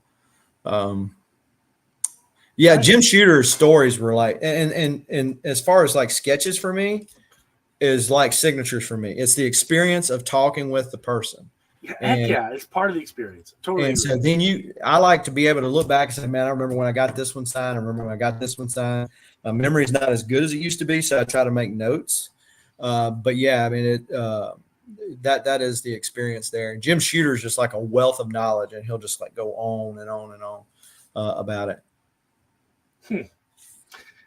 Yeah, talking with them is great. I've had many conversations. I would say by far the absolute nicest person in terms of creators I've ever met is probably Joe Stanton. Oh yeah, he's super nice. Someone described him as nauseatingly friendly. Well, he's just like this little old. I mean, like your grandpa, like little old guy. And there's him and his wife, and he's like just got this big grin on his face, and just happy to talk to you. It's like, man, I just feel like I gotta buy something, even if I didn't plan on buying. I'm the same way. Every time I see him, I buy something. Like, it doesn't matter. Even if I don't have any signatures, I buy a print, even if it's just a print, and I get him to sign the print. Well, so see, that's kind of the opposite versus the transactional person is like, hey, like they lured me in by being conversational and I'm wanting to spend money with them versus the person because then what happens is I go tell everybody, hey, that guy was a douchebag. Like, you don't want to deal with him, versus like now people that don't know Joe Staten go, man, next time I'm at the con, I don't know anything he's done or like anything he's done, but I'm going to go over and talk to him. And it's a shame because he's done so much. But yeah, I would say one person at my table that was surprisingly transactional that kind of took me off guard was Francis Manipul. Really? Yeah, he was very transactional. I've never met him personally, just in like watching him and stuff. He seems like nice guy from the conversation we had, but yeah, the conversation we started was money. That's how the conversation started, and it ended when I handed him the money. Like I was done, but in between we had a great conversation. Yeah, Joe Staten did create the Huntress. There you go, He Helena did. Wayne. Yeah. But it was funny to me. You talked about this with signatures. It's much the same way with art. That a lot of these younger guys, they think they should be making what the older guys make. And like Ben Bishop, like his art, like the way he draws turtles. But dude, you charge him more than Kevin freaking Eastman. I'm like, what are you talking? What are you doing? Yes. You lower your prices when you're in the presence of greatness. It's like because of him, you're in this industry, man. Exactly. Like you wouldn't even be anything here. You know, it's just crazy that some just have an inflated ego versus like somebody like David Finch, like super humble, super nice guy. I've got the first one's for free with David Finch. Yeah. The second one, I love people like that. The first one's free. It's like a track dealer. You know, yeah, exactly. For free. Exactly. Which Magic Lasso saw me buy this one. It was already signed David and Meredith Finch. Yeah, there you go. It's already signed by Meredith. Oh, I've got a. Which she doesn't get out to cons anymore because they got that whole farm up there in Canada. Yeah, yeah. I met her a few times. This is the only David Finch I'm bringing. The Forever Evil Comic-Con exclusive variant, already signed by Jeff Johns. So I've almost bought a original art piece from that run. I love this run so much. If I found an original art, I'd probably buy it from this run. It's pretty dope. Yeah. But yet Ben is. I doubt Ben is watching me. Okay. Had David and Meredith sign. Yeah, there you go. Hard to find Wonder Woman book. I was in his line one time. It was so long. I was waiting for so. I honestly thought about because I was going to get a sketch from him, like because he's doing sketches for everyone is getting like a 10-minute sketch real fast. I wanted him to get a sketch of a Finch with a David name tag on, waiting in line. Well, so I backed his Kickstarter, so I should be getting that book, and it's got some surprise sketches in it. So I should be getting that any day now. But the last show I saw him at Fan Expo, well, he was at Heroes Con, but I didn't even attempt that line. So I saw him at the show, and there was one person in front of me, and I had come by his table earlier and had seen it was 11 by 17, but it was sideways a pit, the Del Keown image creation, and but David had drawn it, and I said I'm gonna get that.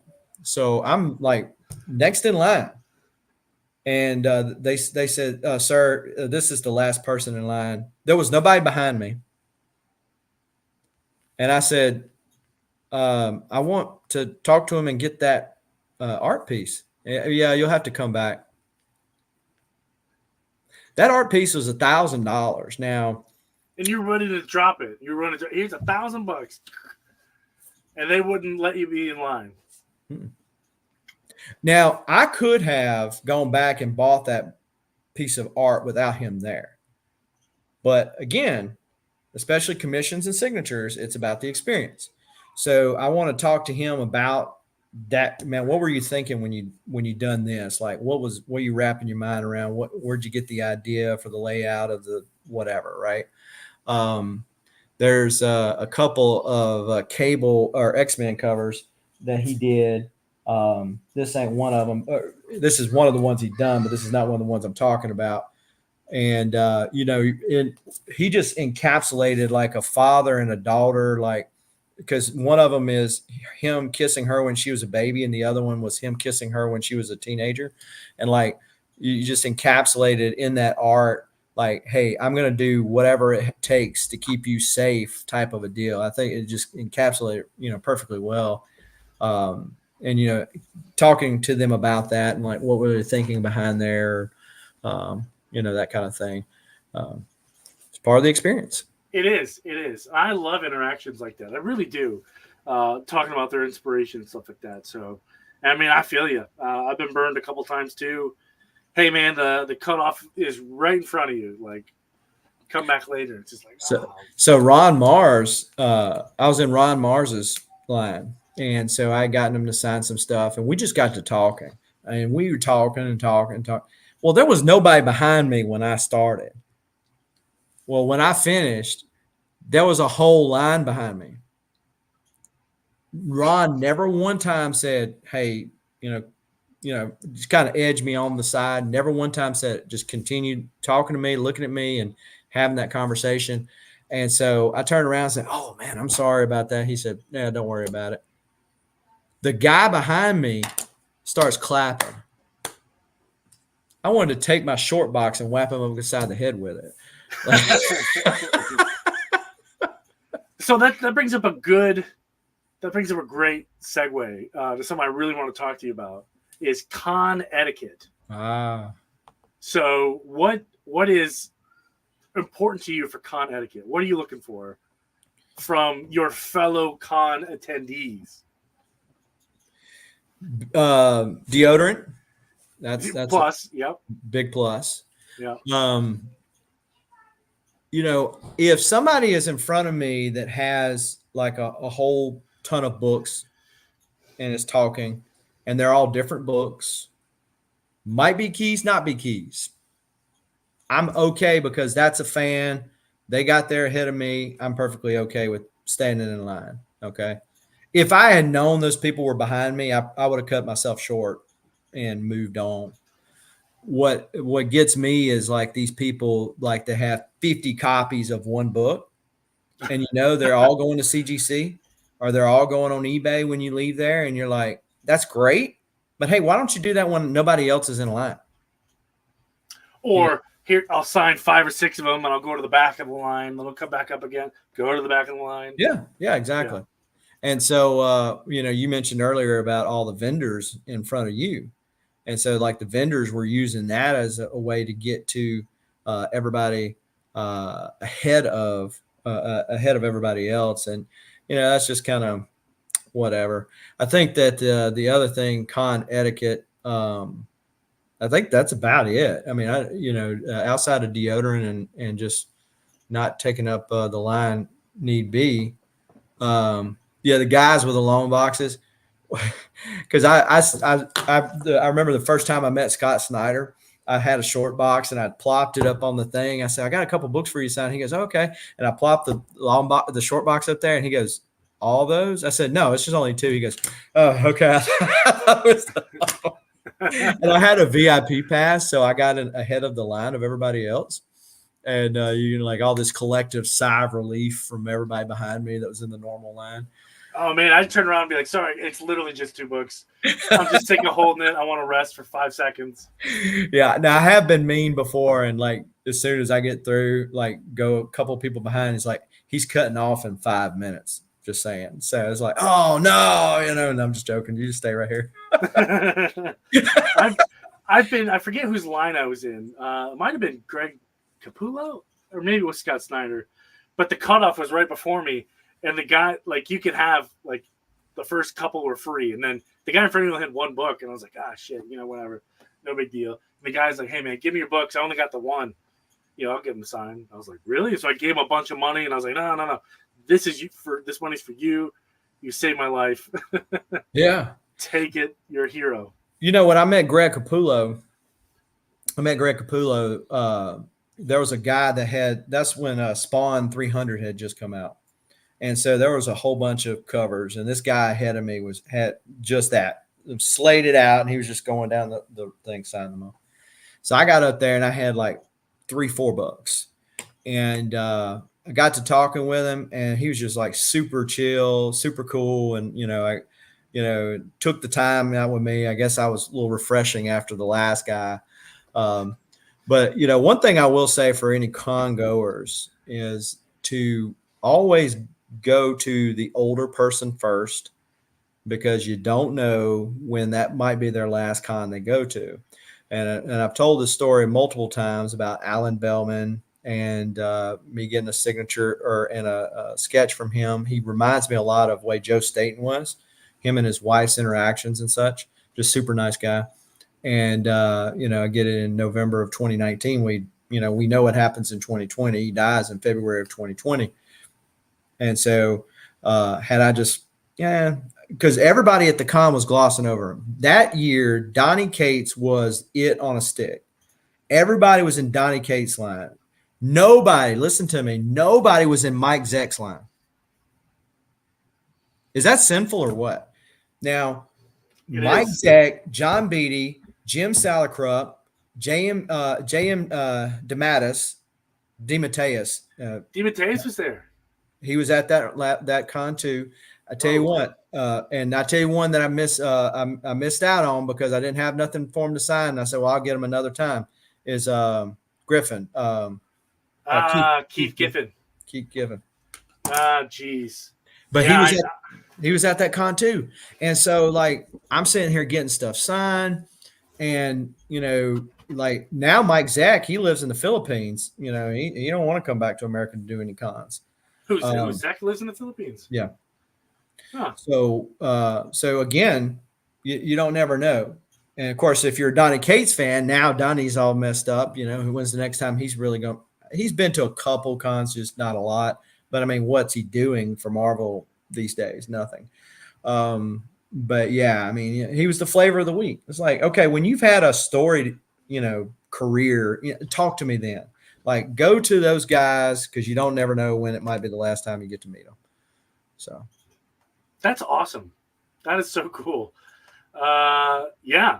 I mean, one of the coolest interactions I had, like I said, was this from Mr. Hazelwood. He gave me this book. This is from his personal collection. I can't believe I got it. And he's not getting any younger. Right. I don't think he does the con circuit anymore. He sent me this book for nothing, just because I asked. And it was so awesome. It's little stuff like that too, but it's funny you say Mike Zeck. He's in the Philippines. I'm actually going to be in the Philippines in March. Maybe I'll hit him up. Oh yeah. See if he'll sign some stuff for me. Wouldn't that be cool? He's actually doing a con in the Philippines. Is it the Super Manila con this coming up? Him and Bob Layton. So Bob Layton travels the world now, and so he's over there. He comes back ever so often, but awesome. He's enjoying living abroad. So does Joshua Middleton. He lives in Tokyo. Yeah, Japan. Yeah.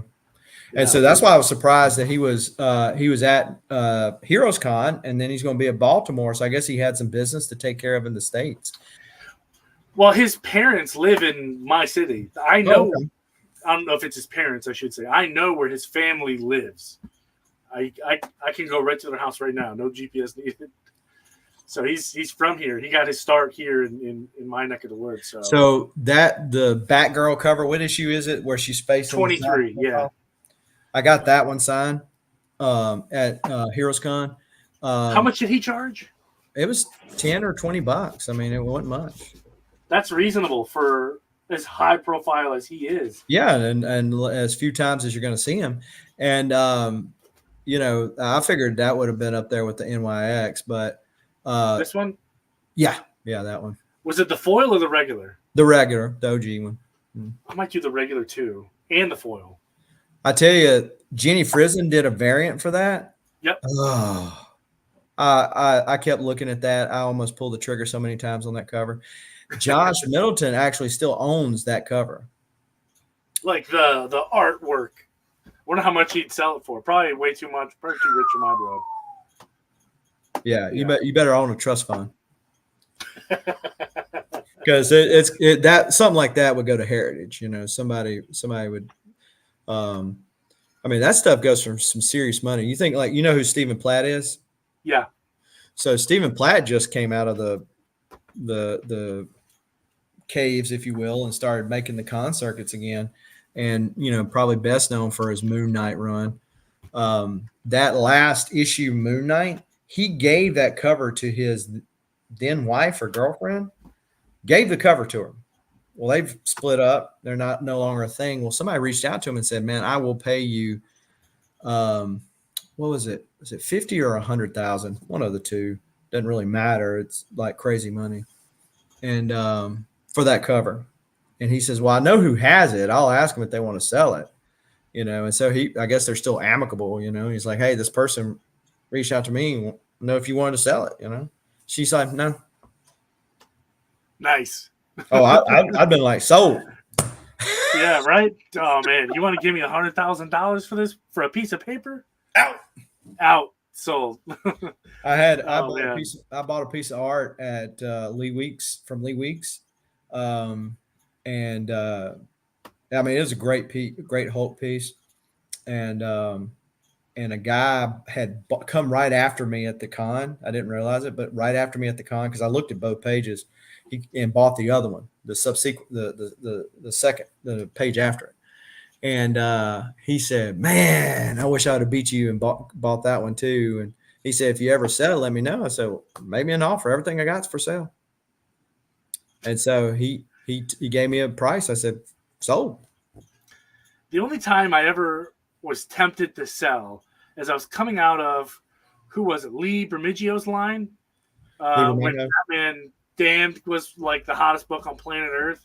Oh yeah, the Batchlong. The Batchlong. I come out of his line, no CGC grade, no CBCS grade, just raw signature. I'm out of this, coming out of here, and he was asking everybody, "Hey man, I'll give you $250 for that book right now." And I was like, "Show me the money." And he shows me $250. He's like, "Nah, I'm good. I'm going to keep it." Do you regret that now? No, not at all. Not at all. Because you could get that book like easily. I mean, it's not now I can, but at the time, there's no way I would get that book for that price. Well, so you had the unedited version, right? I had the unedited version. Yeah. Because at the time, that's all that was left. Was the unedited version. Yeah, or the edited version, but I had the unedited. Yeah, I got the whole shebang. Saw it all. And it's God bless my LCS. There's a point in time I just couldn't make it for a while, and they held it for me. I pre-ordered it, not knowing what it was, just because it was cool, Black Label book. It's for adults. I didn't think it would like have nudity in it. Yeah, I think I pre-ordered it before the whole world figured it out, essentially. And they held it for me for like a month. Oh, wow. I got it cover price. That's the way to do it. So, do your kids read comics? They're still pretty young, 5 and 2. So, they're like free comic book day. Yeah, my 6-year-old, like, it's funny because when I was 6, I was able to read because I had my first comic when I was 5, and which talking about fun interactions, it's Amazing Spider-Man 2. It was done by John Romita Jr., but it's when John Romita Jr. was still drawing like his dad. And so it looks a lot like Senior's version of Amazing Spider-Man. And so I got to talk to him and was like, "Why'd you change?" Because he has a totally different art style now. 236. But yeah, so but that's oh wow. That's first awesome. comic book I ever picked up. My mom's boyfriend left it at the house. And, and it became yours. And it's signed by Jim Shooter and John Romita Jr. But he said he never could draw as good as his dad, and to make deadlines, he had to change his art style. That makes sense. I can get behind that. That makes sense to me. What's up, Stan's Cutlery Universe? It's no longer Collector's Universe. It's Cutlery Universe. Hello, friends. So here's a random question for you, and if you don't feel like answering, you don't have to. So let's say tomorrow you go outside, you get struck by lightning, and you're toast. Mm-hmm. What happens to your collection? What do you hope happens to your collection? My wife will be rich from life insurance. And so there's that. I doubt that she holds on. Scott, did you get it? It's the time. Scott was bidding on this certain page. I'm not going to tell anybody just in case they got a bunch of money and want a Spectre page from Crisis. Hello. It's on auction right now. I tried to get a Kirby recreation. That's why I kept looking over here. I got a Kirby recreation of Incredible Hulk cover number 2, but they outbid me. Yeah, they went higher than I wanted to go anyway. Geez. But so anyway, to answer your question, so she's been instructed of who to call, and those people will help sell through it. That way, she doesn't have to do with any of it. Same cool. Thing with my art. Okay. Yeah. You if you got somebody that you trust that won't try to rip them off and will try to help go through there, and like I halfway joke with her, like if I died, which I did last year, I just came back. But if I joke with her, like if you can just go burn the stuff. I mean, you got enough money, who cares? At that point, right? But you'd be burning a lot of money. I'm just saying. I'm not like the Joker where he burns the whole stack of money.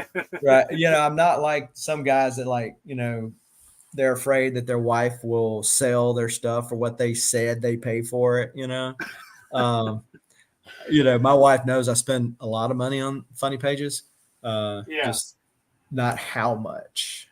See, exactly. my wife would, she's really smart, but she doesn't know anything about comics. But what are you talking about? It says 20 cents right there.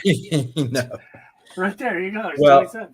The other thing is my CLZ app. If she wanted to get into it, I'd encourage her not to because it's too much to worry with. But in CLZ, it has how much I paid for everything. So like every book has what I paid for it.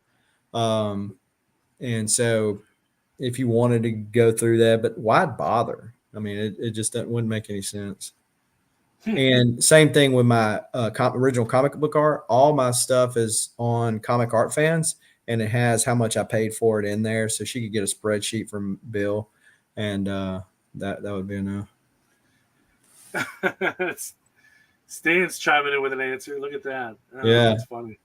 Yeah. Well, see, like used to, you watch Stan's channel and you think like comics were going to fall over top of him. Now they keep disappearing, but he keeps getting all these knives. But all right, guys, look forward to meeting. Hey, there you go. Sounds good. Don't forget to say hi. So I'm bidding on a Batman Beyond the White Knight page from the Sean Gordon Murphy run. I own a page from that run. It's like one of my favorite pages. Like there's just so much on it. Did you like that run? Yeah, I very much enjoyed that run. Absolutely. So there's so many Easter eggs in his art in that. It's just like so awesome. And I enjoyed talking to him when I bought that page, which I paid him enough. He should have gave me a kiss on the cheek or something. I have never been in a position to buy any art. I've looked at some, especially Anthony's comic art. He always sets up a booth. So don't ever pay full price for Anthony's art. Anthony's a wheeler and dealer. He will at least cut 20% off. So don't let him tell you otherwise. Good to know. Good to know. And like if you, I've bought a lot of art from Anthony, and if he don't treat you right, tell his wife Sharon. So that's fine. Tell on him. So it's funny because when I was at Heroes Con, Sharon was walking to the con, and I walked up and I started talking to her while we were walking towards the con, and her dad's from North Carolina, so she was down there visiting with him, and same thing. And Scott, you say that, but Berkey does not deal as well as Anthony does. Scott takes him donuts and stuff, so he wins his way to his heart. Bribery. That's right. And so I said something about Anthony not giving me a free portfolio. She goes, he didn't.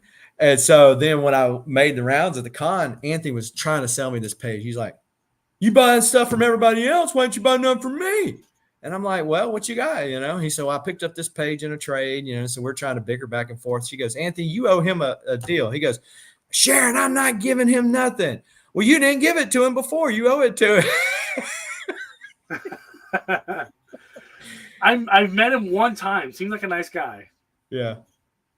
Yo, so It's too funny. yeah, it is funny. Let's see, where is this? I was going to pull this up here. Scott, let's see. If you're a George Perez fan here, I'm definitely on the lookout for Power of Shazam original art. I think that'd be fun. who done that? Beck? Jerry Ordway. Oh, Ordway. Yeah, you should be able to get something like that. I've seen Beck pages go for not too much. What I would think if I was in the market for a Marvel, I mean, Beck's he was a creator, right? Yeah. You know, I would think like Beck pages would be like not to the level of Kirby, but I think you get what I'm going at. Up there, and, yeah. And they weren't. And so I'm like, wow, okay. Not to say they were like super cheap or anything.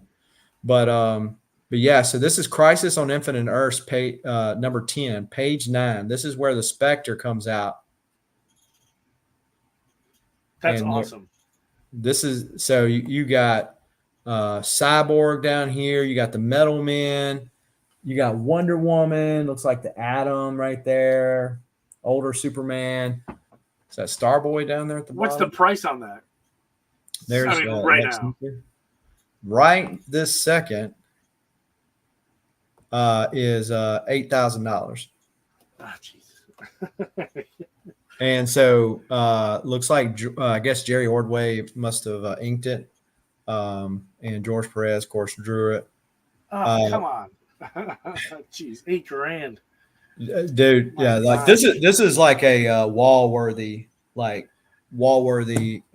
piece of art. Scott's already got a bunch of that anyway, but it's I mean, so some art collectors are more. But, you know, covers nowadays are more like pinups. Like in the old days, you can kind of get an idea of what was going on in the story based on the cover. And I'm more of a reader anyway. So like the art that I pick up is usually like a cover. I mean, a part of the story that I'm like, man, I just love this part of the story, right? Like if I look at that art and it just brings me back into the story. So, you know, Crisis was obviously a big one, you know, for the death of Flash, death of Supergirl, among other things, resetting the DC universe when it needed one. Listen, Mr. Lasso, you and I could combine budgets and still not be able to buy something like that. But I talking about Perez art, I'd love to get a page out of Infinity Gauntlet, but that stuff's expensive too. You know, Marvel art is more expensive, generally speaking, than DC art is, like similar to the books. And so, like, if you're a DC collector, you can usually get better deals.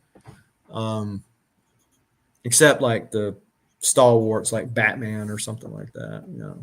Yeah, I'm sure there's exceptions to that rule. Old school Superman or Batman art, like it's probably way out. If I dropped a piece on my wife, would find a use for some of my knives. Hey, there you go, right there, Lasso. Wonder Woman's right there. Just go ahead and cash out the 401k. If I spent $80 on art, I got to justify it to the old CFO. Oh, it went for 8 G's. No, it went for $10,850. Oh. Scott, are you in the chat or did you go and bid on it? Did you win it? Inquiring minds want to know. I wouldn't be able to drop the difference on the prices when we saw it when it ended on a piece of art. So second place. Well, I have been in that second place position like multiple times, and then there's times I'm like, you sorry sapsucker, and then there's other times, oh no. You were saying that second place. And then there's times you're like, okay, I'm glad somebody beat me out. Like a good way to not get beat out is like to bid on something and go, yeah, I won't win that, and just like leave it alone. And then That's you what win. happened. That's what happened to that Batman 2 page that I bought. That Capullo First Talent. I bid on that thing on Comic Link, and I said, there ain't no way. I mean, because it was at the exact bid going days into the thing. I said, somebody's going to outbid me by $25 or something, you know? And they didn't. I'm like, oh, wow, okay. I've had that on multiple eBay buys. Man, I don't care about this anymore. Mm-hmm. Someone's going to take it from me anyway. And then wake up the Yeah. next day. Hey, you win. Yeah. I was like, damn it. Okay. It's kind of like that short box of Adventure versus Superman 500, Yeah, right? exactly. Exactly. I was like, one, who would sell that? Somebody that found a case in a warehouse somewhere. It was so cheap. It cost more to ship it. That's how cheap it was. I was blown away. And then when I'm unboxing this, my wife was like, what are you doing? And I explained to her the situation. And she just, the classic wife, like, she didn't have to say anything. I knew I was in trouble, just like, whatever. Like, she just walked away.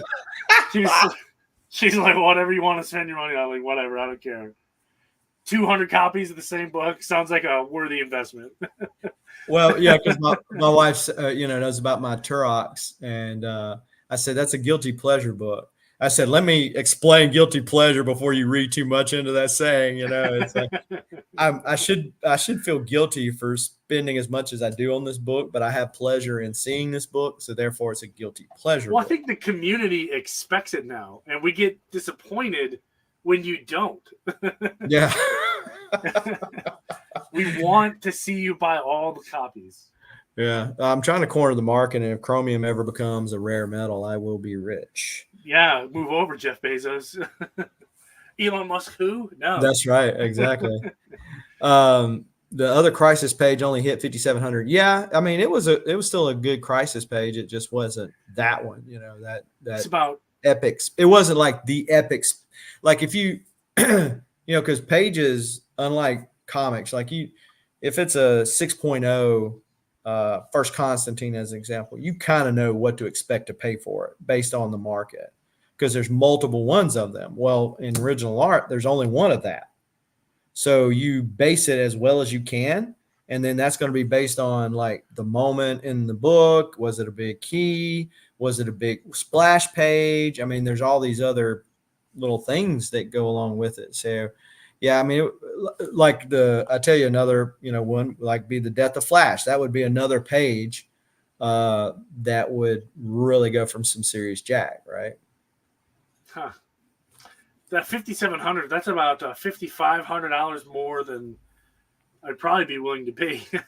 Well, the crazy thing about the art market is like prior to COVID, I mean that, you probably could have got that for a couple thousand. I mean, like half of that price. Yeah. 10 years. Well, I think Scott can remember, but that page sold on Heritage, which Heritage keeps all the sales. And so I think it was from 2005. So 19 years ago. And so, and I think it went for a couple of hundred back then.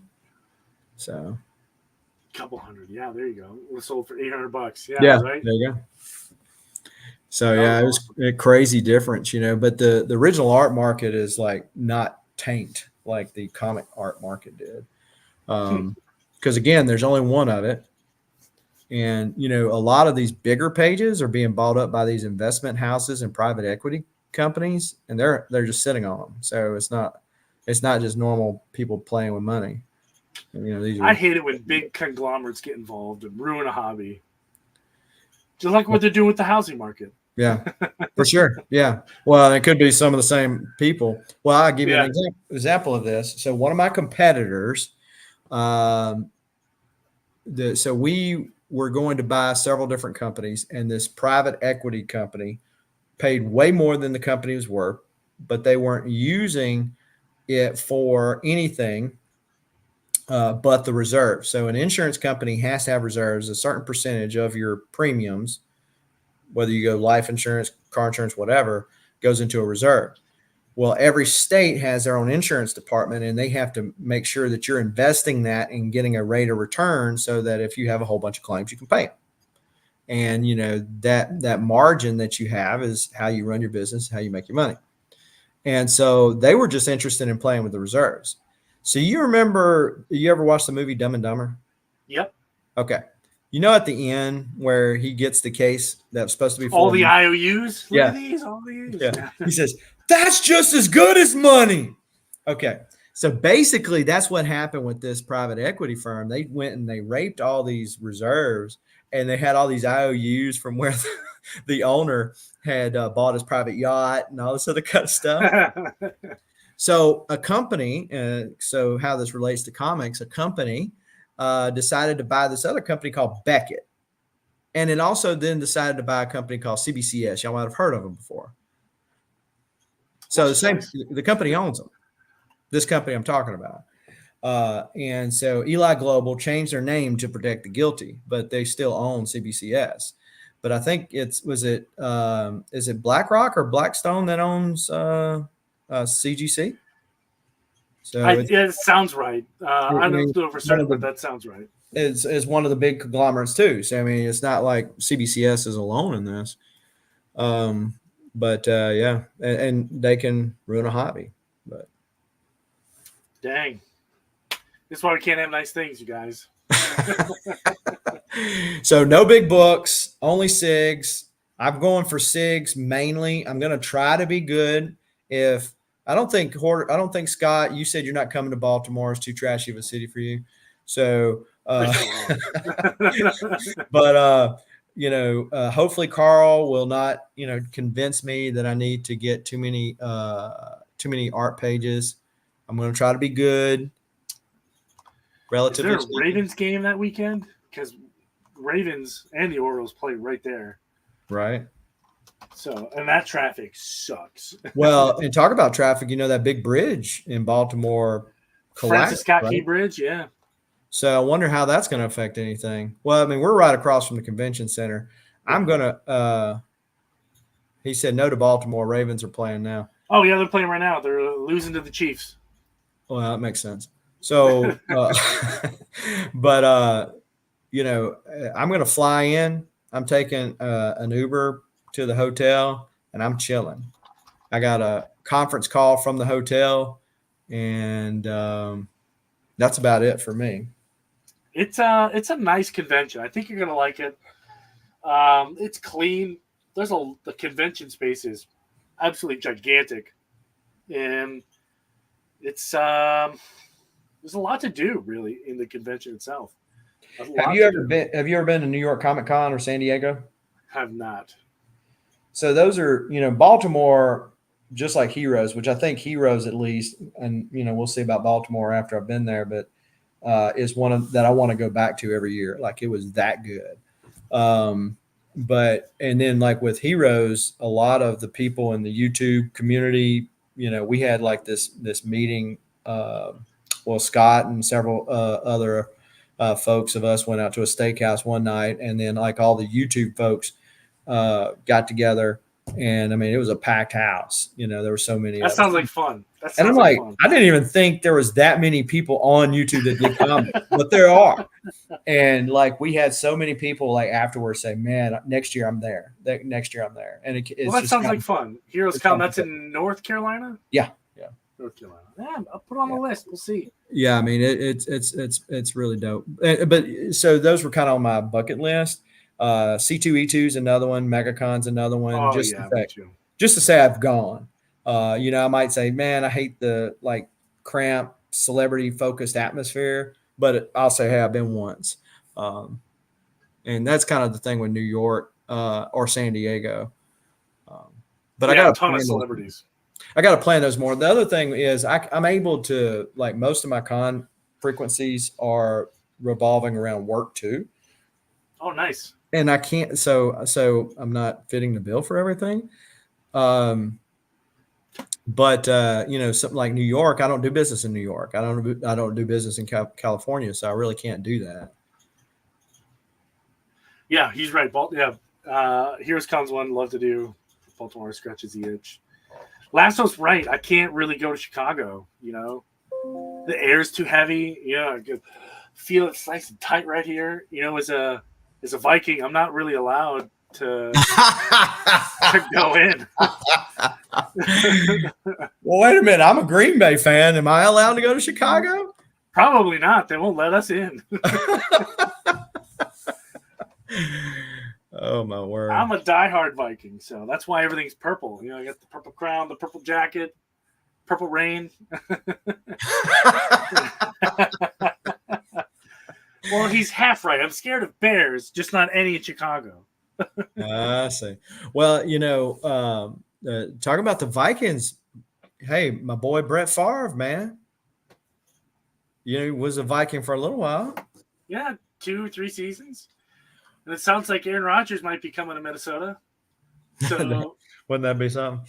That'd be hilarious. That would be hilarious. So fun, Brett Favre's story. I was just in a bike race with. He was in the bike race and I was in the running race. Last year in November, because he lives in Hattiesburg, which is only an hour and a half away from me. So I was down there doing a race, and he was riding his bike, which he lives down there too. So, do you know where Camp Shelby is? Yeah, in Mississippi. When I was, a young buck in the Army, when I come back from my first tour, I was stationed at Camp Shelby, helped training National Guard and Reserves. Yeah, to go overseas. And when I learned that at the time Brett Favre was still in Green Bay, I was like, dude, Brett Favre's house is right over there. Let's call some artillery. Let's do this. Let's get that number one spot in the division. We can end it right now. Boom. Problem solved. You're welcome, NFC North. Yeah. People go to Baltimore and leave with itches and scratches that weren't there before. Yes, maybe so. Hopefully. Yeah, as long as you stay within the Inner Harbor, you'll be fine. Don't venture outside the Inner Harbor. That's where all the problems lie. They had a couple kids that were, they called them squeegee kids. They, at the stoplight, they'd run out and they'd clean your car or whatever. Some guy just shot one. Oh, wow. Instead of get out of the way, just pull out a gun. Yeah. Well, like you said, we're in this hotel. What a reasonable response. If I get shot at, it's Tony's fault. And so he might be in cahoots with my wife to get big money. But, yeah. What am I going to get? He didn't even take any comics or art with him. I don't know what the deal was. Yeah, right? Comics art. Never even heard of it. I don't even know what that is. Comic books? Who does that? Yeah, right. But yeah, so it's fine around the convention. Yeah, you'd be fine. Yeah. Lots of heavy police presence in a good way. Not like San Diego, who had the sex sting bus. The what? You didn't hear about that? No. So there was this huge bus for human trafficking at San Diego Comic-Con this year. They busted a whole bunch of pervs that were selling women in the sex slave trade. How do those things correlate? They were at the same time and the same place. I don't know how connected they were to the convention itself, but they were in the same area at the same time as this was going on. Maybe they went to the con. I didn't hear that part, but comics and prostitution. It can lead you to that. It can lead you to that, Stan. I mean, y'all just don't want to know the stuff that Stan had to do to get his first Martian Manhunter. Is it the world's oldest profession with the world's oldest hobby? Yeah, the world's oldest profession is akin to the second world's oldest profession, which is politics. So they go hand in hand. I'd say it'd be art, cave art. I don't know. Who knows? But anyway, well, man, it's been cool having you on and talking that about going and getting some cool books signed, and we'll have to link up after the show and and show what's going on, and I'll be going live from the convention, doing various videos and stuff. Not as much as they probably would like me to, but enough that appeases the comic gods, so to speak, and to continue to get my press pass. Is there like a minimum requirement you have to do? Generally, they just want to have like some like stuff going into it and stuff going out of it.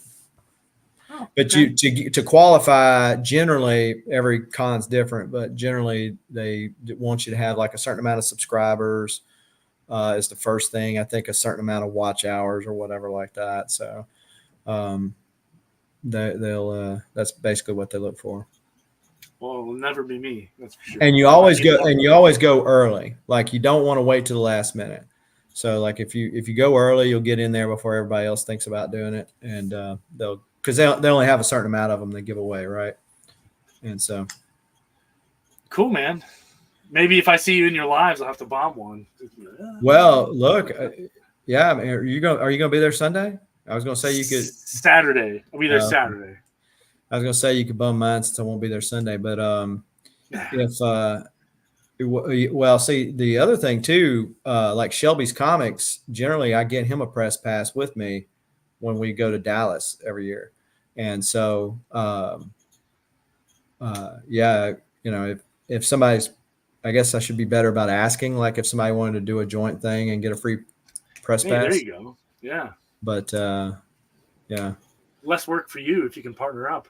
Right. Yeah. Well, like in Shelby's case, like he likes doing those videos and editing and all that kind of stuff I hate doing. So it's like, it's like you're the man. Have at it. Yeah. All right, man. Well, appreciate everybody for hanging out with us. Yeah. Sorry about the first part where I had to bail on everybody, but hopefully Tony didn't go off the rails showing too many Harley Quinn books. You know me too well. All right, folks, if you haven't already done so, be sure to drop the Thor hammer down and smash that like button. And if you're not already doing so, subscribe to Signature King Tony. His links are in the description below. He does, believe it or not, below that camera, wear MC Hammer pants because he says you can't touch this. But appreciate everybody. And until next time, keep reading and keep collecting. Adios. Peace.